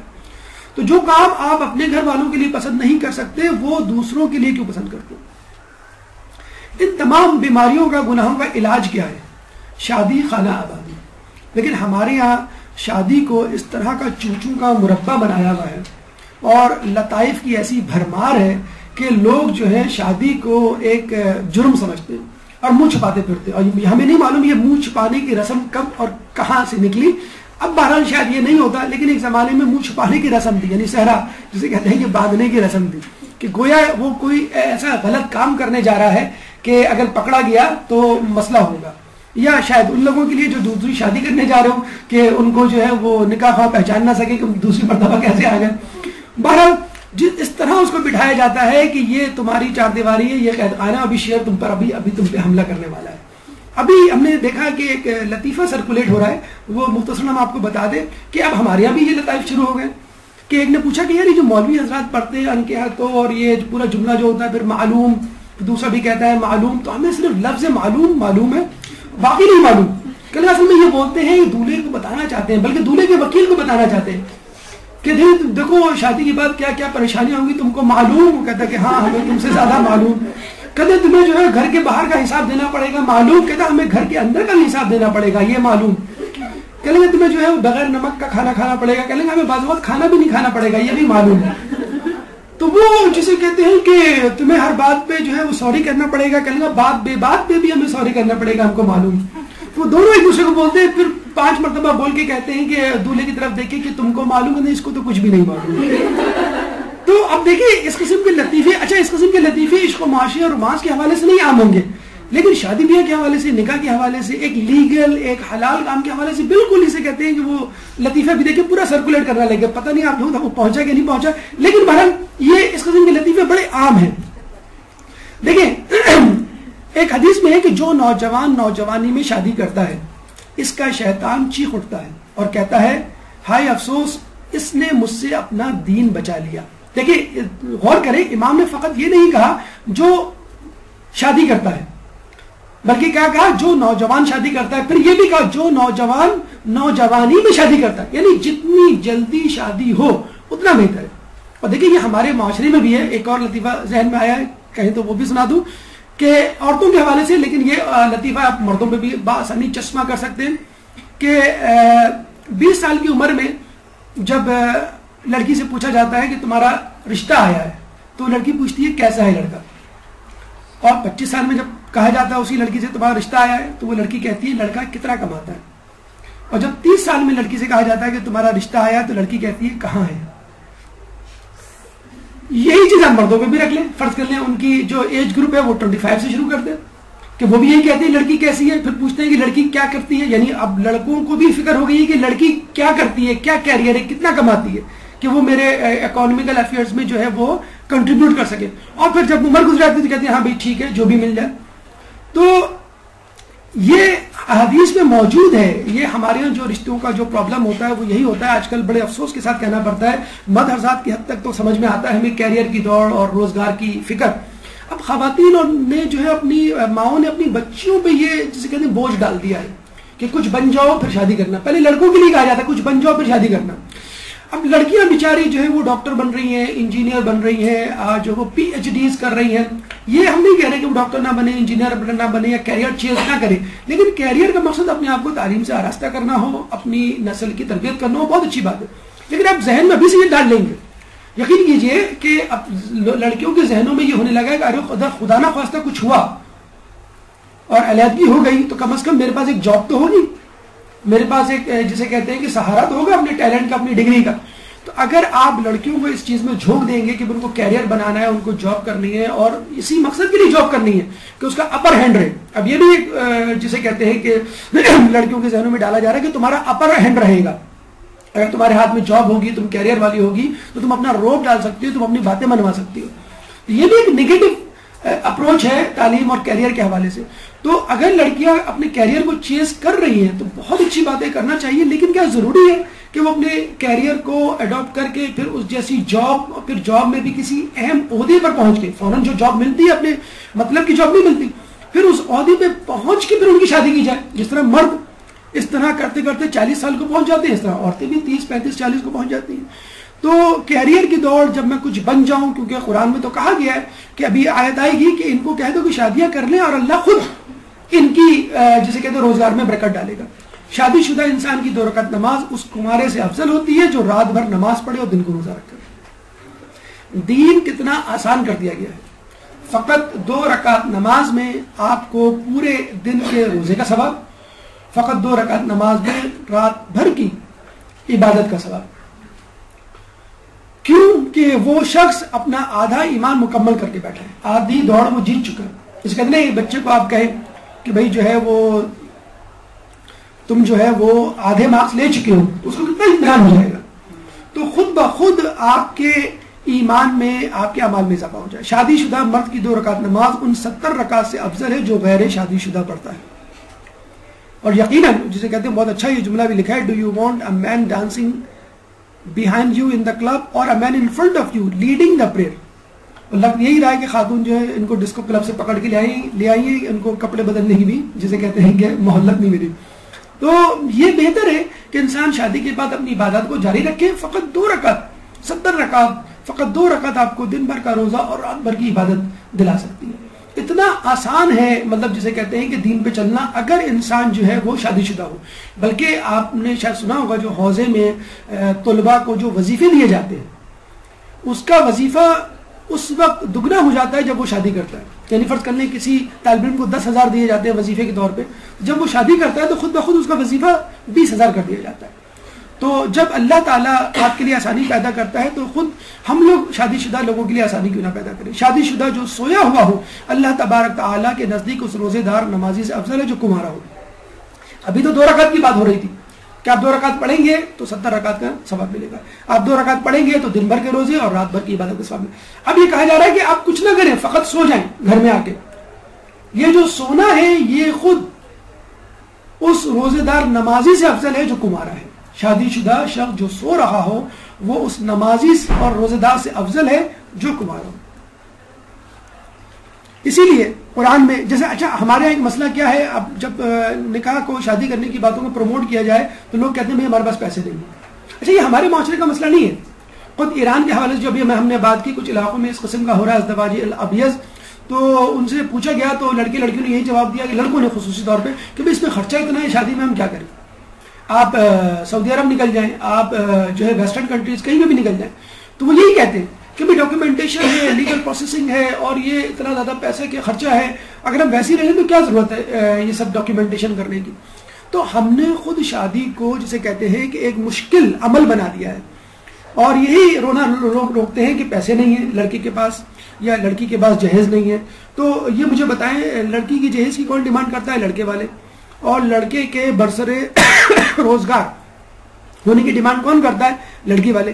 اگر لڑکی والے بہت اچھے روزگار, ہم یہ نہیں کہہ رہے کہ بالکل ہی جس کا بے روزگار ہو,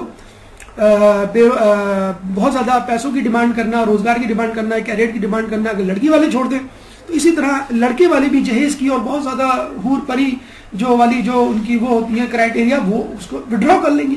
تو جب یہ دونوں فریق اپنی اپنی شرائطوں میں وڈرا کریں گے تو شادی یقیناً ایک ایسا عمل ہو جائے گا جو آسان ہو جائے گا. اور یہ جو ٹینشن ہوتی ہے کہ ہمارے پاس پیسے نہیں ہے, گزارا کیسے ہوگا, خود سورہ نور میں اللہ تعالیٰ جو ہے اس بات کا جو ہے وہ عندیہ دے رہا ہے, اللہ تعالیٰ اس بات کی گارنٹی دے رہا ہے. وَأَنْكِحُوا الْأَيَامَ مِنْكُمْ وَالصَّالِحِينَ مِنْ عِبَادِكُمْ وَإِمَائِكُمْ إِنْ يَكُونُوا فُقَرَاءَ يُغْنِهُمُ اللَّهُ مِنْ فَضْلِهِ.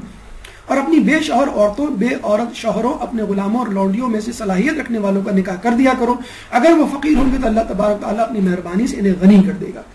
ایک شخص نے رسول اللہ سے آگے کہا کہ میں غریب ہوں, میرے پاس پیسے نہیں ہیں, فقر و فاقے کا شکار. رسول اللہ نے کہا تم نکاح کر لو. اس نے نکاح کیا. اور یہ بھی ہم نے سنا کہ وہ دوبارہ آیا کہ میں ابھی تک غریب ہوں. رسول اللہ نے کہا کہ پھر نکاح کر لو, اور وہ جسے کہتے ہیں کہ صاحب ثروت ہو گیا, امیر ہو گیا. اچھا یہاں پہ لوگ جو ہے تھوڑا سا مس انٹرپریٹ کرتے ہیں اس بات کو, اور وہ کہتے ہیں کہ ایسی لڑکی تلاش کرو جو بگ شاٹ میں سے ہو, جو گاڑی بھی دے اور گھر بھی دے اور جسے کہتے ہیں کہ نوکری بھی دے. اور لڑکے والے بھی عموماً اس بات کو ذہن میں رکھتے ہیں کہ ہمیں کوئی ایسا بگ شاٹ ملے کہ جو لڑکی کیا پورا لڑکی کا خاندان جو ہے وہ سونے میں تل جائے. تو جب دونوں کی نیتوں میں ایک بزنس ہوگا, تعلق نہیں ہوگا, تو اس کا انجام بھی بزنس جیسا ہوگا کہ ہو سکتا ہے آپ کو فائدہ ہو جائے, ہو سکتا ہے آپ کو نقصان ہو. جو کوئی شادی کرے گا اس نے اپنا آدھا دین بچا لیا, بس آدھے دین کے بارے میں اللہ سے ڈرو. اچھا اکثر یہ جملہ بھی بولا جاتا ہے انگلش میں, بیٹر ہاف, مائی بیٹر ہاف. تو یہ حقیقت میں حدیث کے حوالے سے ہے کہ بیٹر ہاف کیا, وہ تو آدھا دین ہے. بالکل جیسے ابھی ہم نے آپ کے سامنے پیش کیا کہ ایک بچے کو, کہ اسٹوڈنٹ کو کہہ دیا جائے کہ بھائی آدھے مارکس مل گئے, پاسنگ مارکس مل گئے, اب باقی مارکس کی فکر کرو. تو جو ہے شادی کرتا ہے اس نے اپنا آدھا دین بچا لیا, باقی یہ آدھا دین کی وہ فکر کرو. حدیث میں کہ تم میں سے بدترین لوگ کنوارے لوگ ہیں, اور تم میں رذیل ترین مردے کنواروں کے مردے ہیں. یعنی جو زندوں میں ہیں ان میں بھی بدترین لوگ وہ ہیں جو کنوارے ہیں, اور جو مر چکے ہیں ان میں بھی بدترین لوگ وہ ہیں جو کنوارے ہیں. دیکھیں ایک میڈیکل میں آپ کو ریزن بتاتا ہوں. ہمارے جسم میں بہت سارے ایلیمنٹس اور کمپاؤنڈز ہیں. کچھ کمپاؤنڈز ایلیمنٹس ایسے ہیں جس میں چارج ہوتا ہے, اور میڈیکل سائنس کے اسٹوڈنٹ ہونے کے ناطے آپ کو معلوم ہوگا کہ جس ایلیمنٹ پہ چارج ہوتا ہے اٹ از ہائیلی ریئیکٹیو. وہ کسی ایلیمنٹ سے, کمپاؤنڈ سے ملنے کی بہت صلاحیت رکھتا ہے, اور جتنے زیادہ چارج ہوں گے اتنا زیادہ اس میں کیپیسٹی ہوگی کسی ایلیمنٹ کمپاؤنڈ سے ملنے کی. ایسے ہائیلی چارج پارٹیکلز کو ہم فری ریڈیکلز کہتے ہیں. اور جب یہ کسی سے ملتے ہیں تو پھر یہ نہیں دیکھتے کہ مجھے اس سے لنک اپ ہونا چاہیے کہ نہیں, وہ کسی سے جا کے مل جاتے ہیں. ایک سیدھے سادے کمپاؤنڈ سے جا کے مل جائیں گے جو آلریڈی انگیجڈ ہو, اور پھر اس میں وہ توڑ پھوڑ شروع کر دیتے ہیں. اسی طرح ایک کنوارا شخص, لڑکی یا لڑکا, جب وہ کنوارا ہوگا تو یقیناً اس کے دل میں برے خیالات آئیں گے, اور یقیناً وہ برے خیالات کی پیروی کرتے ہوئے کچھ ناجائز تعلقات اپنانے کی کوشش کرے گا, ذرائع اپنانے کی کوشش کرے گا, جس میں دوسرے خاندان کے اندر توڑ پھوڑ ہو جاتی ہے. جسے کہتے ہیں کہ مرد کوئی خاتون خانہ جو اپنے شوہر کے دفتر فون کرے یا کوئی لڑکی اٹھائے، وہ فوراً ان کے آفس پہنچ جاتی ہیں کہ بھئی یہ کون لڑکی تھی، بلکہ وہ سیکرٹری تھی ان کی. تو بہرحال ایک جسے کہتے ہیں کہ جب بھی کوئی نامحرم بیچ میں آتا ہے، شکوک و شبہات کی دیوار اور خاندان میں توڑ پھوڑ جسے کہتے ہیں کہ وہ شروع ہو جاتی ہے. 3 قسم کے لوگ بروز قیامت عرش الہی کے سائے میں ہوں گے. ایک معاون شادی، خدمت گزار اور رازدار.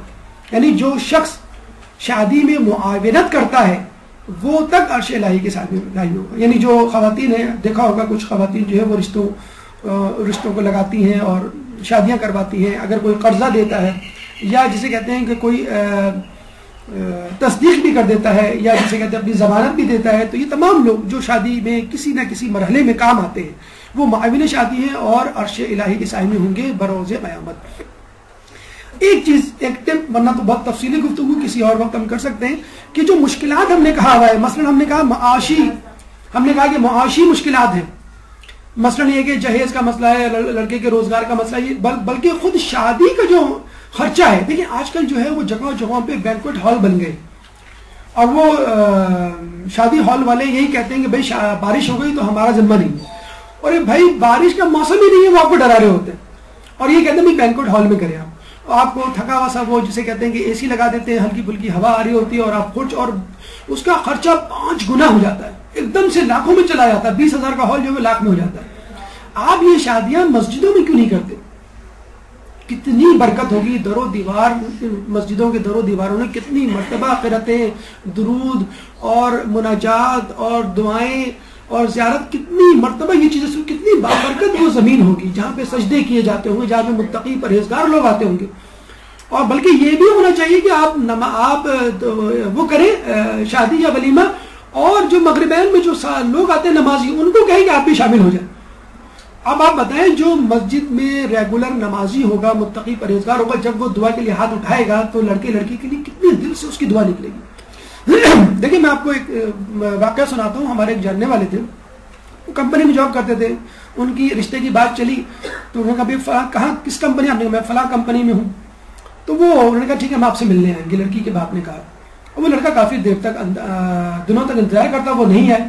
اچھا، اس کی عادت تھی کہ وہ جمعے کی نماز کسی جگہ، ظہر کی نماز وہ رستے میں کسی مسجد میں پڑھتا تھا. اتفاق سے اسی مسجد میں لڑکی کے باپ آ گئے ایک دن. وہ بھی جماعت پڑھنے. اب جماعت کے بعد دونوں ٹکرا گئے، الگ سے الگ ہوئی. 5-10 منٹ بعد گفتگو ہوئی، کہاں ہوتے ہیں آپ، کہاں رہتے ہیں، وغیرہ وغیرہ. اور پھر لڑکے نے کہا کہ آپ نے کہا تھا کہ آپ کمپنی آئیں گے، بڑے دنوں سے میں انتظار کر رہا ہوں آپ کا، کب آئیں گے آپ؟ تو لڑکی کے باپ نے کہا بس آپ سے ملاقات کرنی تھی، یہاں ہو گئی، کافی ہے. یقین کیجئے بس اتنی سی بات کہی، اس بات نے خود لڑکے کے دل میں اتنی جگہ بنائی کہ اس نے کہا کہ مجھے نہ لڑکی کو دیکھنا ہے، نہ مجھے جہیز چاہیے، کچھ نہیں چاہیے مجھے. جب لڑکی کے گھر والے اتنے متقی پرہیزگار ہیں کہ فقط مسجد میں ملاقات کو کافی سمجھتے ہیں. ورنہ دیکھیں ہمارے کس طرح تفتیش ہوتی ہے، مینیجر کے پاس آیا جاتا ہے، پھر اکاؤنٹنٹ کے پاس آیا جاتا ہے، مینیجر سے کنفرم کیا جاتا ہے کہ یہ آپ کی فلاں جاب فلاں اسٹیٹس پہ ہے، فلاں ڈیزگنیشن کا مالک ہے کہ نہیں. اکاؤنٹنٹ کے پاس آیا جاتا ہے، اسے تنخواہ پوچھی جاتی ہے کتنی تنخواہ ہے اس کو، اوپر کی کمائی کتنی ہے وغیرہ، نعوذ باللہ اگر ہے تو. اتنی آرام سے مسئلہ ہو گیا. اسی کے طرح اگر مسجد میں آپ کھانے پینے کی جسے کہتے ہیں تقریب، ابھی میں آپ کو بتاؤں یہ بات ہوئی رہی تھی، کل ہمیں ایک اور شادی کے بارے میں پتا چلا کہ جو آج جسے کہتے ہیں کہ اس کا نکاح ہے، ان کے بارے میں کہا گیا کہ بھئی یہ ہم مدرسے میں ابھی آئی ہیں، ٹیچر ہیں، ابھی 2 ہفتے میں ایک دم سے شادی کر لیں گے. اصل میں ہمارے مدرسے میں ایک اور ٹیچر تھی، ان کو اپنے خاندان میں کسی لڑکے کے لیے لڑکی چاہیے تھی، تو ان کو ان نئی ٹیچر کا بتایا گیا. تو پتہ چلا کہ لڑکی کی جو بہن ہے ان کو جو ہے وہ غیر ملک جانا ہے، یعنی پاکستان میں وہ چند دن ہی ٹھہریں گی، تو فوراً ہمیں تفتیش کرنی ہے.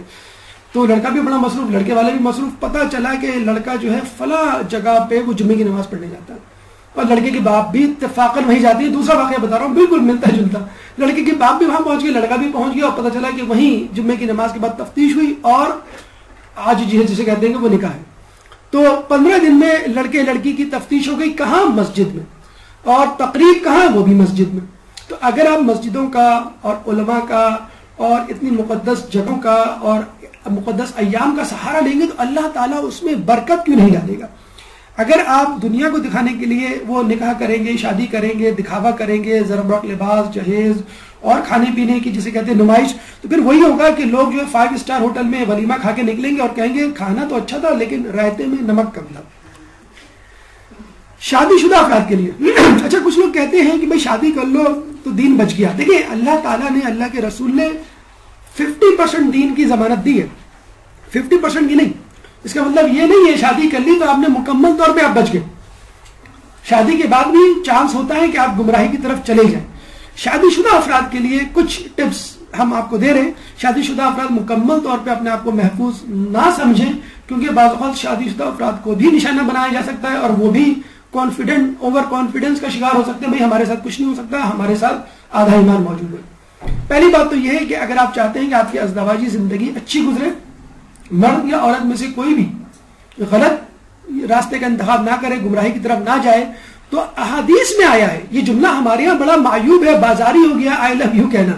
کیوں کہ ہم نے اس جملے کو نامحرم کے لیے مخصوص کر دیا, ہم نے اس جملے کو رومانس کے لیے مخصوص کر دیا. حالانکہ یہ جملہ میاں بیوی کے درمیان بولے جانا ہے, اور روایتوں میں آیا ہے کہ اگر کوئی مرد اپنی بیوی سے آئی لو یو, میں تم سے محبت کرتا ہوں, یہ کہے تو وہ بیوی, وہ عورت اس جملے کو کبھی نہیں بولتی.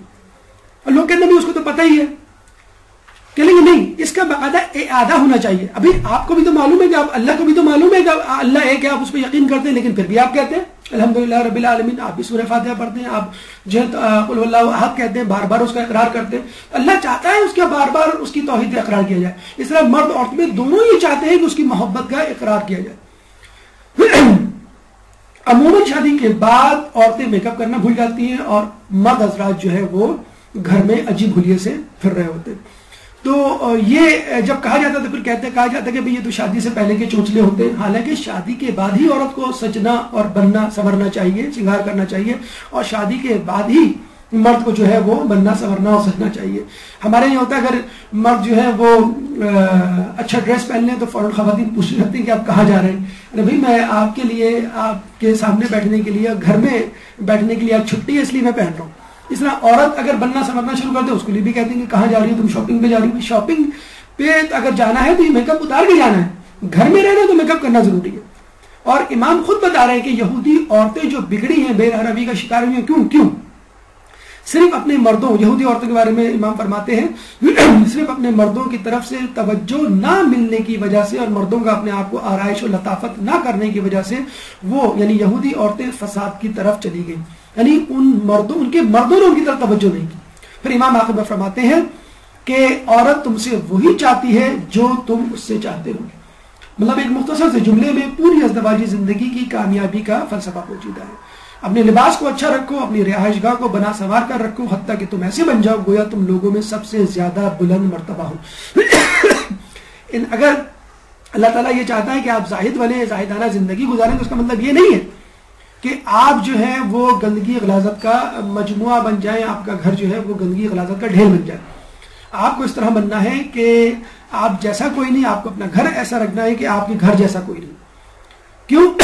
اللہ جمیل ویحب الجمال, اللہ جمیل ہے اور جمال کو دوست رکھتا ہے. اللہ خوبصورت ہے, اللہ خوبصورتی کو پسند کرتا ہے, خوبصورت انسان کو پسند کرتا ہے. اور کیا پسند کرتا ہے؟ اور اس بات کو پسند فرماتا ہے کہ اس کی نعمت کے آثار اس کے بندے سے نمایاں ہوں. اللہ نے آپ کو پیسہ دیا ہے, آپ اس پیسے سے جوڑے خریدیں, آپ اس پیسے سے گھر کا فرنیچر خریدیں, آپ اس پیسے سے گھر خریدیں, گاڑی خریدیں. تو اس کا مطلب یہ نہیں کہ اللہ نے پیسہ دیا ہے لیکن آپ کو وہی پھٹے پرانے کپڑوں میں اور پرانی گاڑی میں یا پرانے خستہ گھر میں رہنا. آپ اس نعمت کا اظہار کریں, کیسے؟ ان چیزوں کو اپنا کر, لیکن اس میں تکبر نہ ہو اور خود غرضی شامل نہ ہو. اگر مرد حضرات بال بناتے ہیں, آئینے کے سامنے کھڑے ہو کے فوراً خواتین ان کو ڈانٹ دیتی ہیں. اگر لڑکے ہوں تو ان کو ماشاءاللہ ڈانٹ بہت پڑتی ہے. 10-12 سال کا لڑکا اگر بال کو جما کے بنائے تو لوگ کہتے ہیں بڑے ہیرو بننے کی کوشش کر رہے ہو. ہیرو کا نام لیا جاتا ہے, فلاں ہیرو بننے کی کوشش کر رہے ہو, اور بیچارہ شرمندہ ہو کے ادھر ادھر ہو جاتا ہے. یہ حدیث میں ہے کہ جو بال رکھے اسے چاہے وہ ان کی اچھی طرح دیکھ بھال کرے, ورنہ انہیں کٹوا دے, یعنی گنجا ہو جائے. اگر آپ کو کنگھی نہیں کرنی, بال سنوار کے نہیں کرنے رکھنے, تو پھر آپ گنجے ہو جائیں. تو ضروری ہے مردوں کے لیے کہ وہ بال بنا کے رکھیں. تو اپنے آپ کو بہتر رکھنا, اپنے مومن سے ملاقات سے پہلے اپنے آپ کو بنا سنوار کے جانا, یہ سنت رسول میں سے. ایک اور طریقہ جو بیگمات کے لیے ہے کہ وہ عموماً یہ کہتی ہیں کہ ہمارے مرد جو ہیں ہم پہ توجہ نہیں دیتے اور اپنے کاموں میں مشغول رہتے. بھائی آپ بطور بیوی, آپ بیٹر ہاف ہیں, آپ اس کی ہیلپ کیوں نہیں کرتی؟ اگر وہ کسی آفس کی الجھن کا شکار ہے, اس مسئلے کو آپ حل کر دیں, اس کو شیئر کر لیں کم از کم. مولوی صالح ایک اسٹوڈنٹ تھے, تقی مجلسی, علامہ مجلسی کے والد کے مدرسے میں. علامہ مجلسی کی بیٹی تھی آمنہ بیگم. تقی مجلسی اتنے زیادہ متقی پرہیزگار تھے کہ وہ باہر جو لائٹیں لگی ہوتی تھی، شمع جلی ہوتی تھی، ان میں پڑھ کر جو ہے اپنا گزارا کرتے تھے. بہت فاقے کا شکار تھے. تقی مجلسی نے کہا کہ میں چاہتا ہوں کسی لڑکی سے تمہاری شادی کر دی جائے. جب انہوں نے بڑی مشکل سے حامی بھری تو اپنی ہی لڑکی سے اس کی شادی کر دی، اور لڑکی کو یہ بھی کہہ دیا کہ لڑکا بڑا غریب ہے. تو لڑکی نے کہا، یعنی آمنہ بیگم نے کہا کہ کوئی بات نہیں، لڑکے کا غریب ہونا کوئی عیب کی بات نہیں. جیسے ہم نے کہا نا، ہمارے تو فوراً پوچھا جاتا ہے کہ لڑکا کتنا کماتا ہے. تو شادی ہو گئی. شادی کی رات جو مولوی سالے تھے وہ گمسم بیٹھے ہوئے تھے. تو لڑکی نے پوچھا آپ کیا سوچ رہے ہیں؟ انہوں نے کہا میں فلاں مسئلے کا حل سوچ رہا ہوں. لڑکی نے پوچھا کیا مسئلہ؟ وہ کسی فقہی مسئلے میں الجھے ہوئے تھے. لڑکی نے وہ مسئلہ حل کر دیا. وہ بڑے خوش ہوئے. کہتے ہیں کہ 3 دن تک عبادت کرتے رہے. دوبارہ ان کے سسر یعنی تقی مجلسی ان کے پاس آئے، کہنے کہ اگر آپ تم کو لڑکی پسند نہیں آئی تو کہو میں دوسری لڑکی ڈھونڈوں تمہارے لیے. اب بتائیں ہمارے معاشرے میں کوئی تصور کر سکتا ہے کوئی سسر اپنے داماد سے کہے اگر تمہاری جو ہے پسند کے مطابق میری لڑکی نہیں کوئی دوسری لڑکی ڈھونڈوں؟ انہوں نے کہا نہیں، آپ کی لڑکی مجھے بہت پسند آئی کہ اتنی متقی پرہیزگار اور عالمہ لڑکی کہ اتنی مجھے سے کہتے ہیں اللہ تعالیٰ کا مجھے شکر ادا کرنے کا جی چاہ رہا ہے کہ میں 3 دن سے عبادت میں مصروف ہوں لیکن اس کا شکر ادا نہیں کر پا رہا کہ مجھے اتنی اچھی لڑکی ملی. تو ان کے والد نے کہا لڑکی کے کہ یقیناً اللہ کا شکر گزار نہ ہونے پر، یعنی اللہ کا شکر گزار ہونے پر عاجز ہونا، یہ شکر گزاری کی علامت ہے. یعنی اللہ تعالیٰ کا شکر ادا کرنے کی بھرپور کوشش کرے لیکن شکر ادا نہ کر سکے، یہ بھی شکر گزاری کی علامت ہے. غیر شادی شدہ افراد کے بارے میں کہا جاتا ہے، بلکہ آپ یہ جملہ خود فرشتوں کی زبانیں سن لیے، ایک شخص جو نہایت متقی پرہیزگار تھا، اس کی بیوی بھی نہایت متقی پرہیزگار تھی، اس کی بیوی کا انتقال ہو گیا. اچھا، ہمارے ہاں معاشرے میں دوسری شادی کو بڑا عیب سمجھا جاتا ہے. یعنی مرد کی دوسری شادی کی بات نہیں ہو رہی، اگر بیوی جو ہے وہ مطلقہ ہو جائے یا بیوہ ہو جائے یا مرد کی جو ہے بیوی مر جائے، مثلا طلاق ہو جائے، تو دوسری شادی بڑا عیب سمجھا جاتی ہے. لڑکی کے لیے، خواتین کے لیے تو بہت ہی ایک بڑا مسئلہ ہے باہر، خود مردوں کے لیے بھی. تو ایک متقی پرہیزگار شخص ہے، اس کی لڑکی، اس کی بیوی بھی جو متقی پرہیزگار تھی، اس کی بیوی کا انتقال ہو گیا.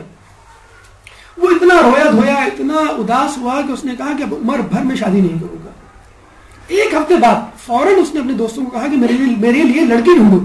لوگ بڑے پریشان ہوئے کہ 1 ہفتے پہلے، ہمارے یہاں تو 1 سال بعد بھی شادی کرے گی تو کہتے ہیں کہ دیکھیں کفن میلا ہوا نہیں اور دوسری شادی رچا دی.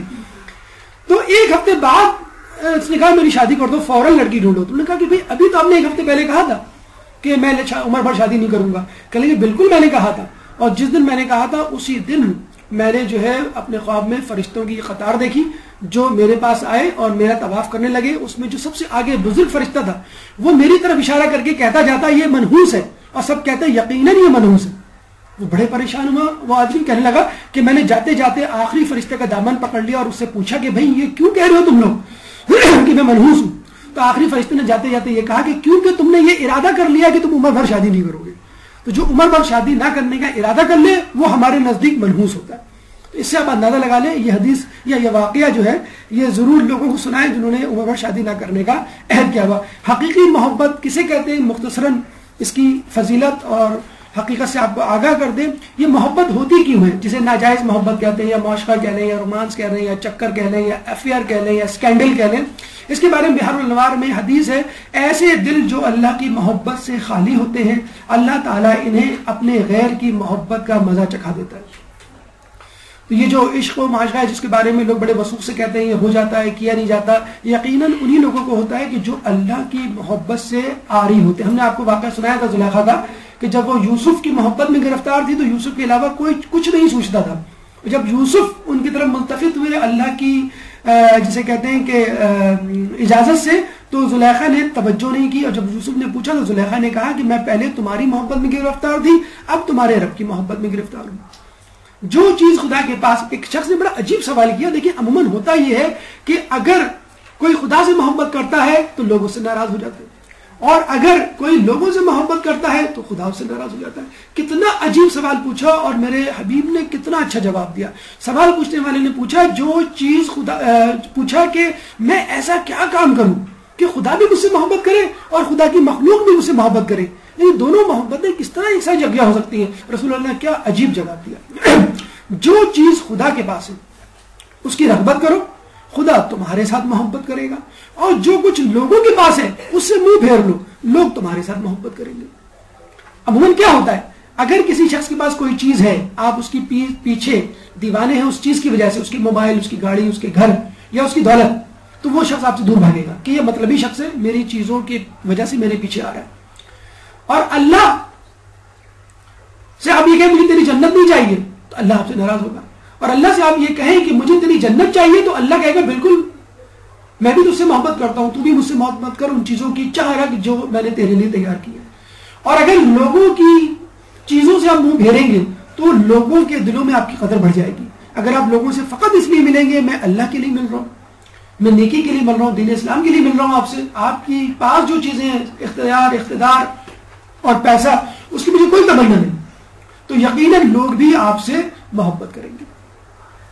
اور اگر اس دوران آپ پہ کوئی مصیبت بھی آئے پھر بھی اللہ کی محبت آپ کے دل سے نہیں جانا چاہیے. امام فرماتے ہیں پروردگار اگر تو مجھے زنجیروں میں جکڑ دے اور اپنی عطا و بخشش کو سب کے سامنے روک دے پھر بھی میں میری امید تجھ سے منقطع نہیں ہوگی، اور نہ ہی میری آرزو تیری مغفرت سے روگرداں ہوگی، نہ ہی تیری محبت میرے دل سے خارج ہوگی. ہو سکتا ہے اس دوران یعنی خدا کی محبت کے دوران آپ کو مصیبت و علائم سے سامنا کرنا پڑے، لیکن اس دوران بھی آپ کی امید آپ کی محبت منقطع نہیں ہونی چاہیے. دو عرفہ کا جملہ بہت مشہور جملہ ہے کہ جس نے تجھے کھو دیا اس نے کیا پایا، اور جس نے تجھے پا لیا اس نے کیا کھویا، اور جو تیرے بدلے میں کسی اور پر راضی ہو گیا وہ بہت ہی ناکام ہوا.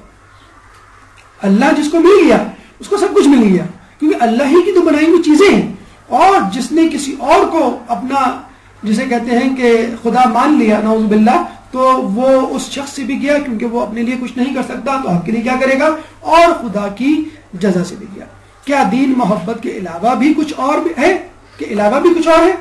یعنی دین محبت ہے اور محبت دین ہے، اس کے علاوہ دین میں کچھ نہیں ہے. اللہ کی محبت ہے جو ہمیں عبادت کرواتی ہے، اس کی فرما برداری کرواتی ہے، ایک دوسرے سے حسن سلوک سکھاتی ہے.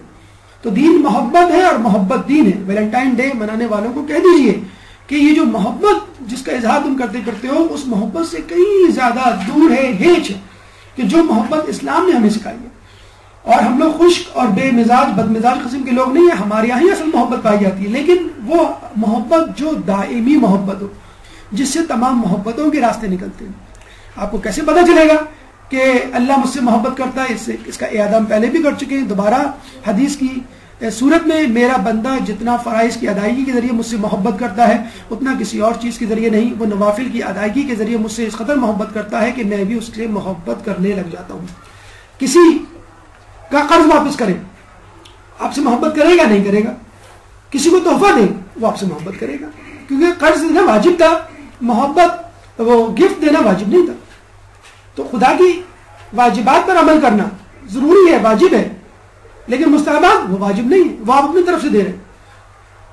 تو واجب اس بات کی علامت ہے واجبات کی ادائیگی کہ آپ کو خدا سے محبت ہے، اور نوافل کی ادائیگی اس بات کی علامت ہے کہ خدا کو آپ سے محبت ہے. ایک غلام رات کے اندھیرے میں نماز شب کے بعد دعا کرتا ہے اللہ تجھے اس محبت کی قسم جو تجھ کو مجھ سے ہے. مالک غصے میں اٹھا اور کہنے لگا تو یہ کیسے دعویٰ کر سکتا ہے کہ خدا کو تجھ سے محبت ہے مجھ سے نہیں؟ تو غلام نے کہا اگر خدا کو تجھ سے محبت ہوتی اور مجھ سے نہ ہوتی تو تجھے نماز پڑھواتا اور مجھے بستر پہ سلاتا. اللہ آپ کو نوافل کی مستحبات کی توفیقات دے رہا ہے، اس کا مطلب ہے اللہ کو آپ سے محبت ہے. قاسم مؤتمن ہارون رشید کا ایک غلام تھا، غلام نہیں تھا، بیٹا تھا، ہارون رشید کا بیٹا تھا، لیکن نہایت متقی پرہیزگار اور اہل بیت کا چاہنے والا، بڑے فقر و فاقہ کی زندگی گزارتا تھا اور سادہ لباس میں رہتا تھا، عام غذا کھاتا تھا.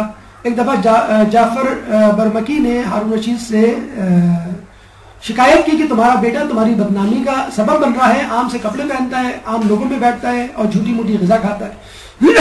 ہارون نے کہا کہ ابھی اس پر ذمہ داری کا بوجھ نہیں پڑا، جب پڑے گا تو وہ بھی میری طرح شاہانہ زندگی گزارے گا. اور پھر اس دن اس کو بلا کر یہ کہا یعنی اپنے بیٹے قاسم مؤتمن کو کہ تم کو میں آج مصر کا جو ہے وہ گورنر بناتا ہوں. اور اس کے بعد قاسم مؤتمن کو مصر کا گورنر بنا دیا. قاسم مؤتمن اسی رات اپنے محل سے جو ہے وہ فرار ہوا. ایک درود پڑھ دے محمد علیہ.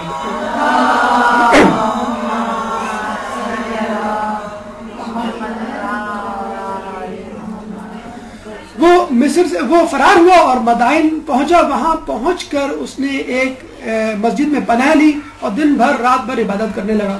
ایک شخص کو ایک مزدور کی ضرورت پیش آئی اپنے گھر کی دیوار ٹھیک کرنے کے لیے. جب مسجد میں آیا تو دیکھا ایک شخص فقیر منش پھٹے پرانے کپڑوں میں موجود ہے، قرآن پڑھ رہا ہے. اس نے کہا کہ یہ مجھے غریب بھی لگتا ہے، ضرورت مند بھی لگتا ہے اور متقی پرہیزگار بھی لگتا ہے، دن بھر عبادت کرتا رہتا ہے، قرآن پڑھ رہا ہے، تو اس کو کیوں نہ کروں. تو وہ شخص جو ہے اس کو اپنے گھر لے گیا، اپنے گھر کی دیواروں کی مرمت کے لیے. اسے جب روزی طے ہوئی تو اس نے کہا میں اجرت 1 درہم لوں گا، 1 دن کی. جب دن کا اختتام ہوا تو مالک نے کہا کہ تم نے کام تو 2 دن کا کیا ہے، 2 مزدوروں کا کیا ہے، میں تمہیں 2 درہم دینا چاہتا ہوں. اس نے کہا نہیں، اجرت 1 درہم طے ہوئی تھی 1 دن کی، میں 1 ہی درہم لوں گا. اس نے جو ہے 1 درہم لیا اور چلا گیا. پھر اس نے سوچا کہ میں اس شخص سے اپنا گھر کیوں نہ بنواؤں. اس شخص نے اس کو اپنا پورا گھر کا جیسے کہتے ہیں کہ ٹھیکہ دے دیا کہ تم میرا گھر بناؤ. پھر اس نے سوچا میں اس شخص کو اپنے گھر میں کیوں نہ رکھ لوں بطور غلام یا بطور نوکر. جب وہ تیسرے دن گیا مسجد میں تو اس شخص کو نہ پایا، یعنی قاسم معتمن کو. لوگوں سے پوچھا تو کسی نے بتایا کہ قبرستان میں فلاں کھنڈر میں وہ سویا کرتا ہے. اور جب یہ شخص وہاں پہنچا تو قاسم معتمن بخار میں شدت سے تپ رہا تھا. جب یہ اس شخص کے پاس گیا قاسم معتمن کا، تو قاسم معتمن نے اپنا تعارف کروایا کہ میں ہارون کا بیٹا ہوں. وہ بہت گھبرایا، کہنے لگا اگر ہارون رشید کو پتہ چل گیا تو میری گردن اڑا دے گا. اس میں فکر نہیں کرو، میرا آخری وقت ہے، یہ انگوٹھی لے جاؤ اور ہارون کو دے دو اور کہو کہ یہ اپنے خزانے میں رکھ لینا، جو تمہیں دکھ ہے اپنی خزانے کی کمی کا وہ شاید اس سے پورا ہو جائے. اور میرے بیلچے اور کدال کو گورکن کو دے دینا جو میری قبر کھودے گا. اور میرے قرآن کو ایسے شخص کو دے دینا جو قرآن کا شوق رکھتا ہو، قرآن کی تلاوت سے محبت کرتا ہو. جب وہ یہ الفاظ ادا کر رہا تھا اور وقت نزاع تھا، آخری وقت تھا، ایک دم سے وہ چھلانگ لگا کر کھڑا ہونے لگا، لیکن کمزوری نقات کی وجہ سے دوبارہ گر گیا. پھر دوبارہ کھڑا ہونے لگا اور اس شخص کو کہا کہ مجھے سہارا دے کر کھڑا کرو، تم دیکھ نہیں رہے ہو کہ مولا علی مجھے لینے کے لیے آئی.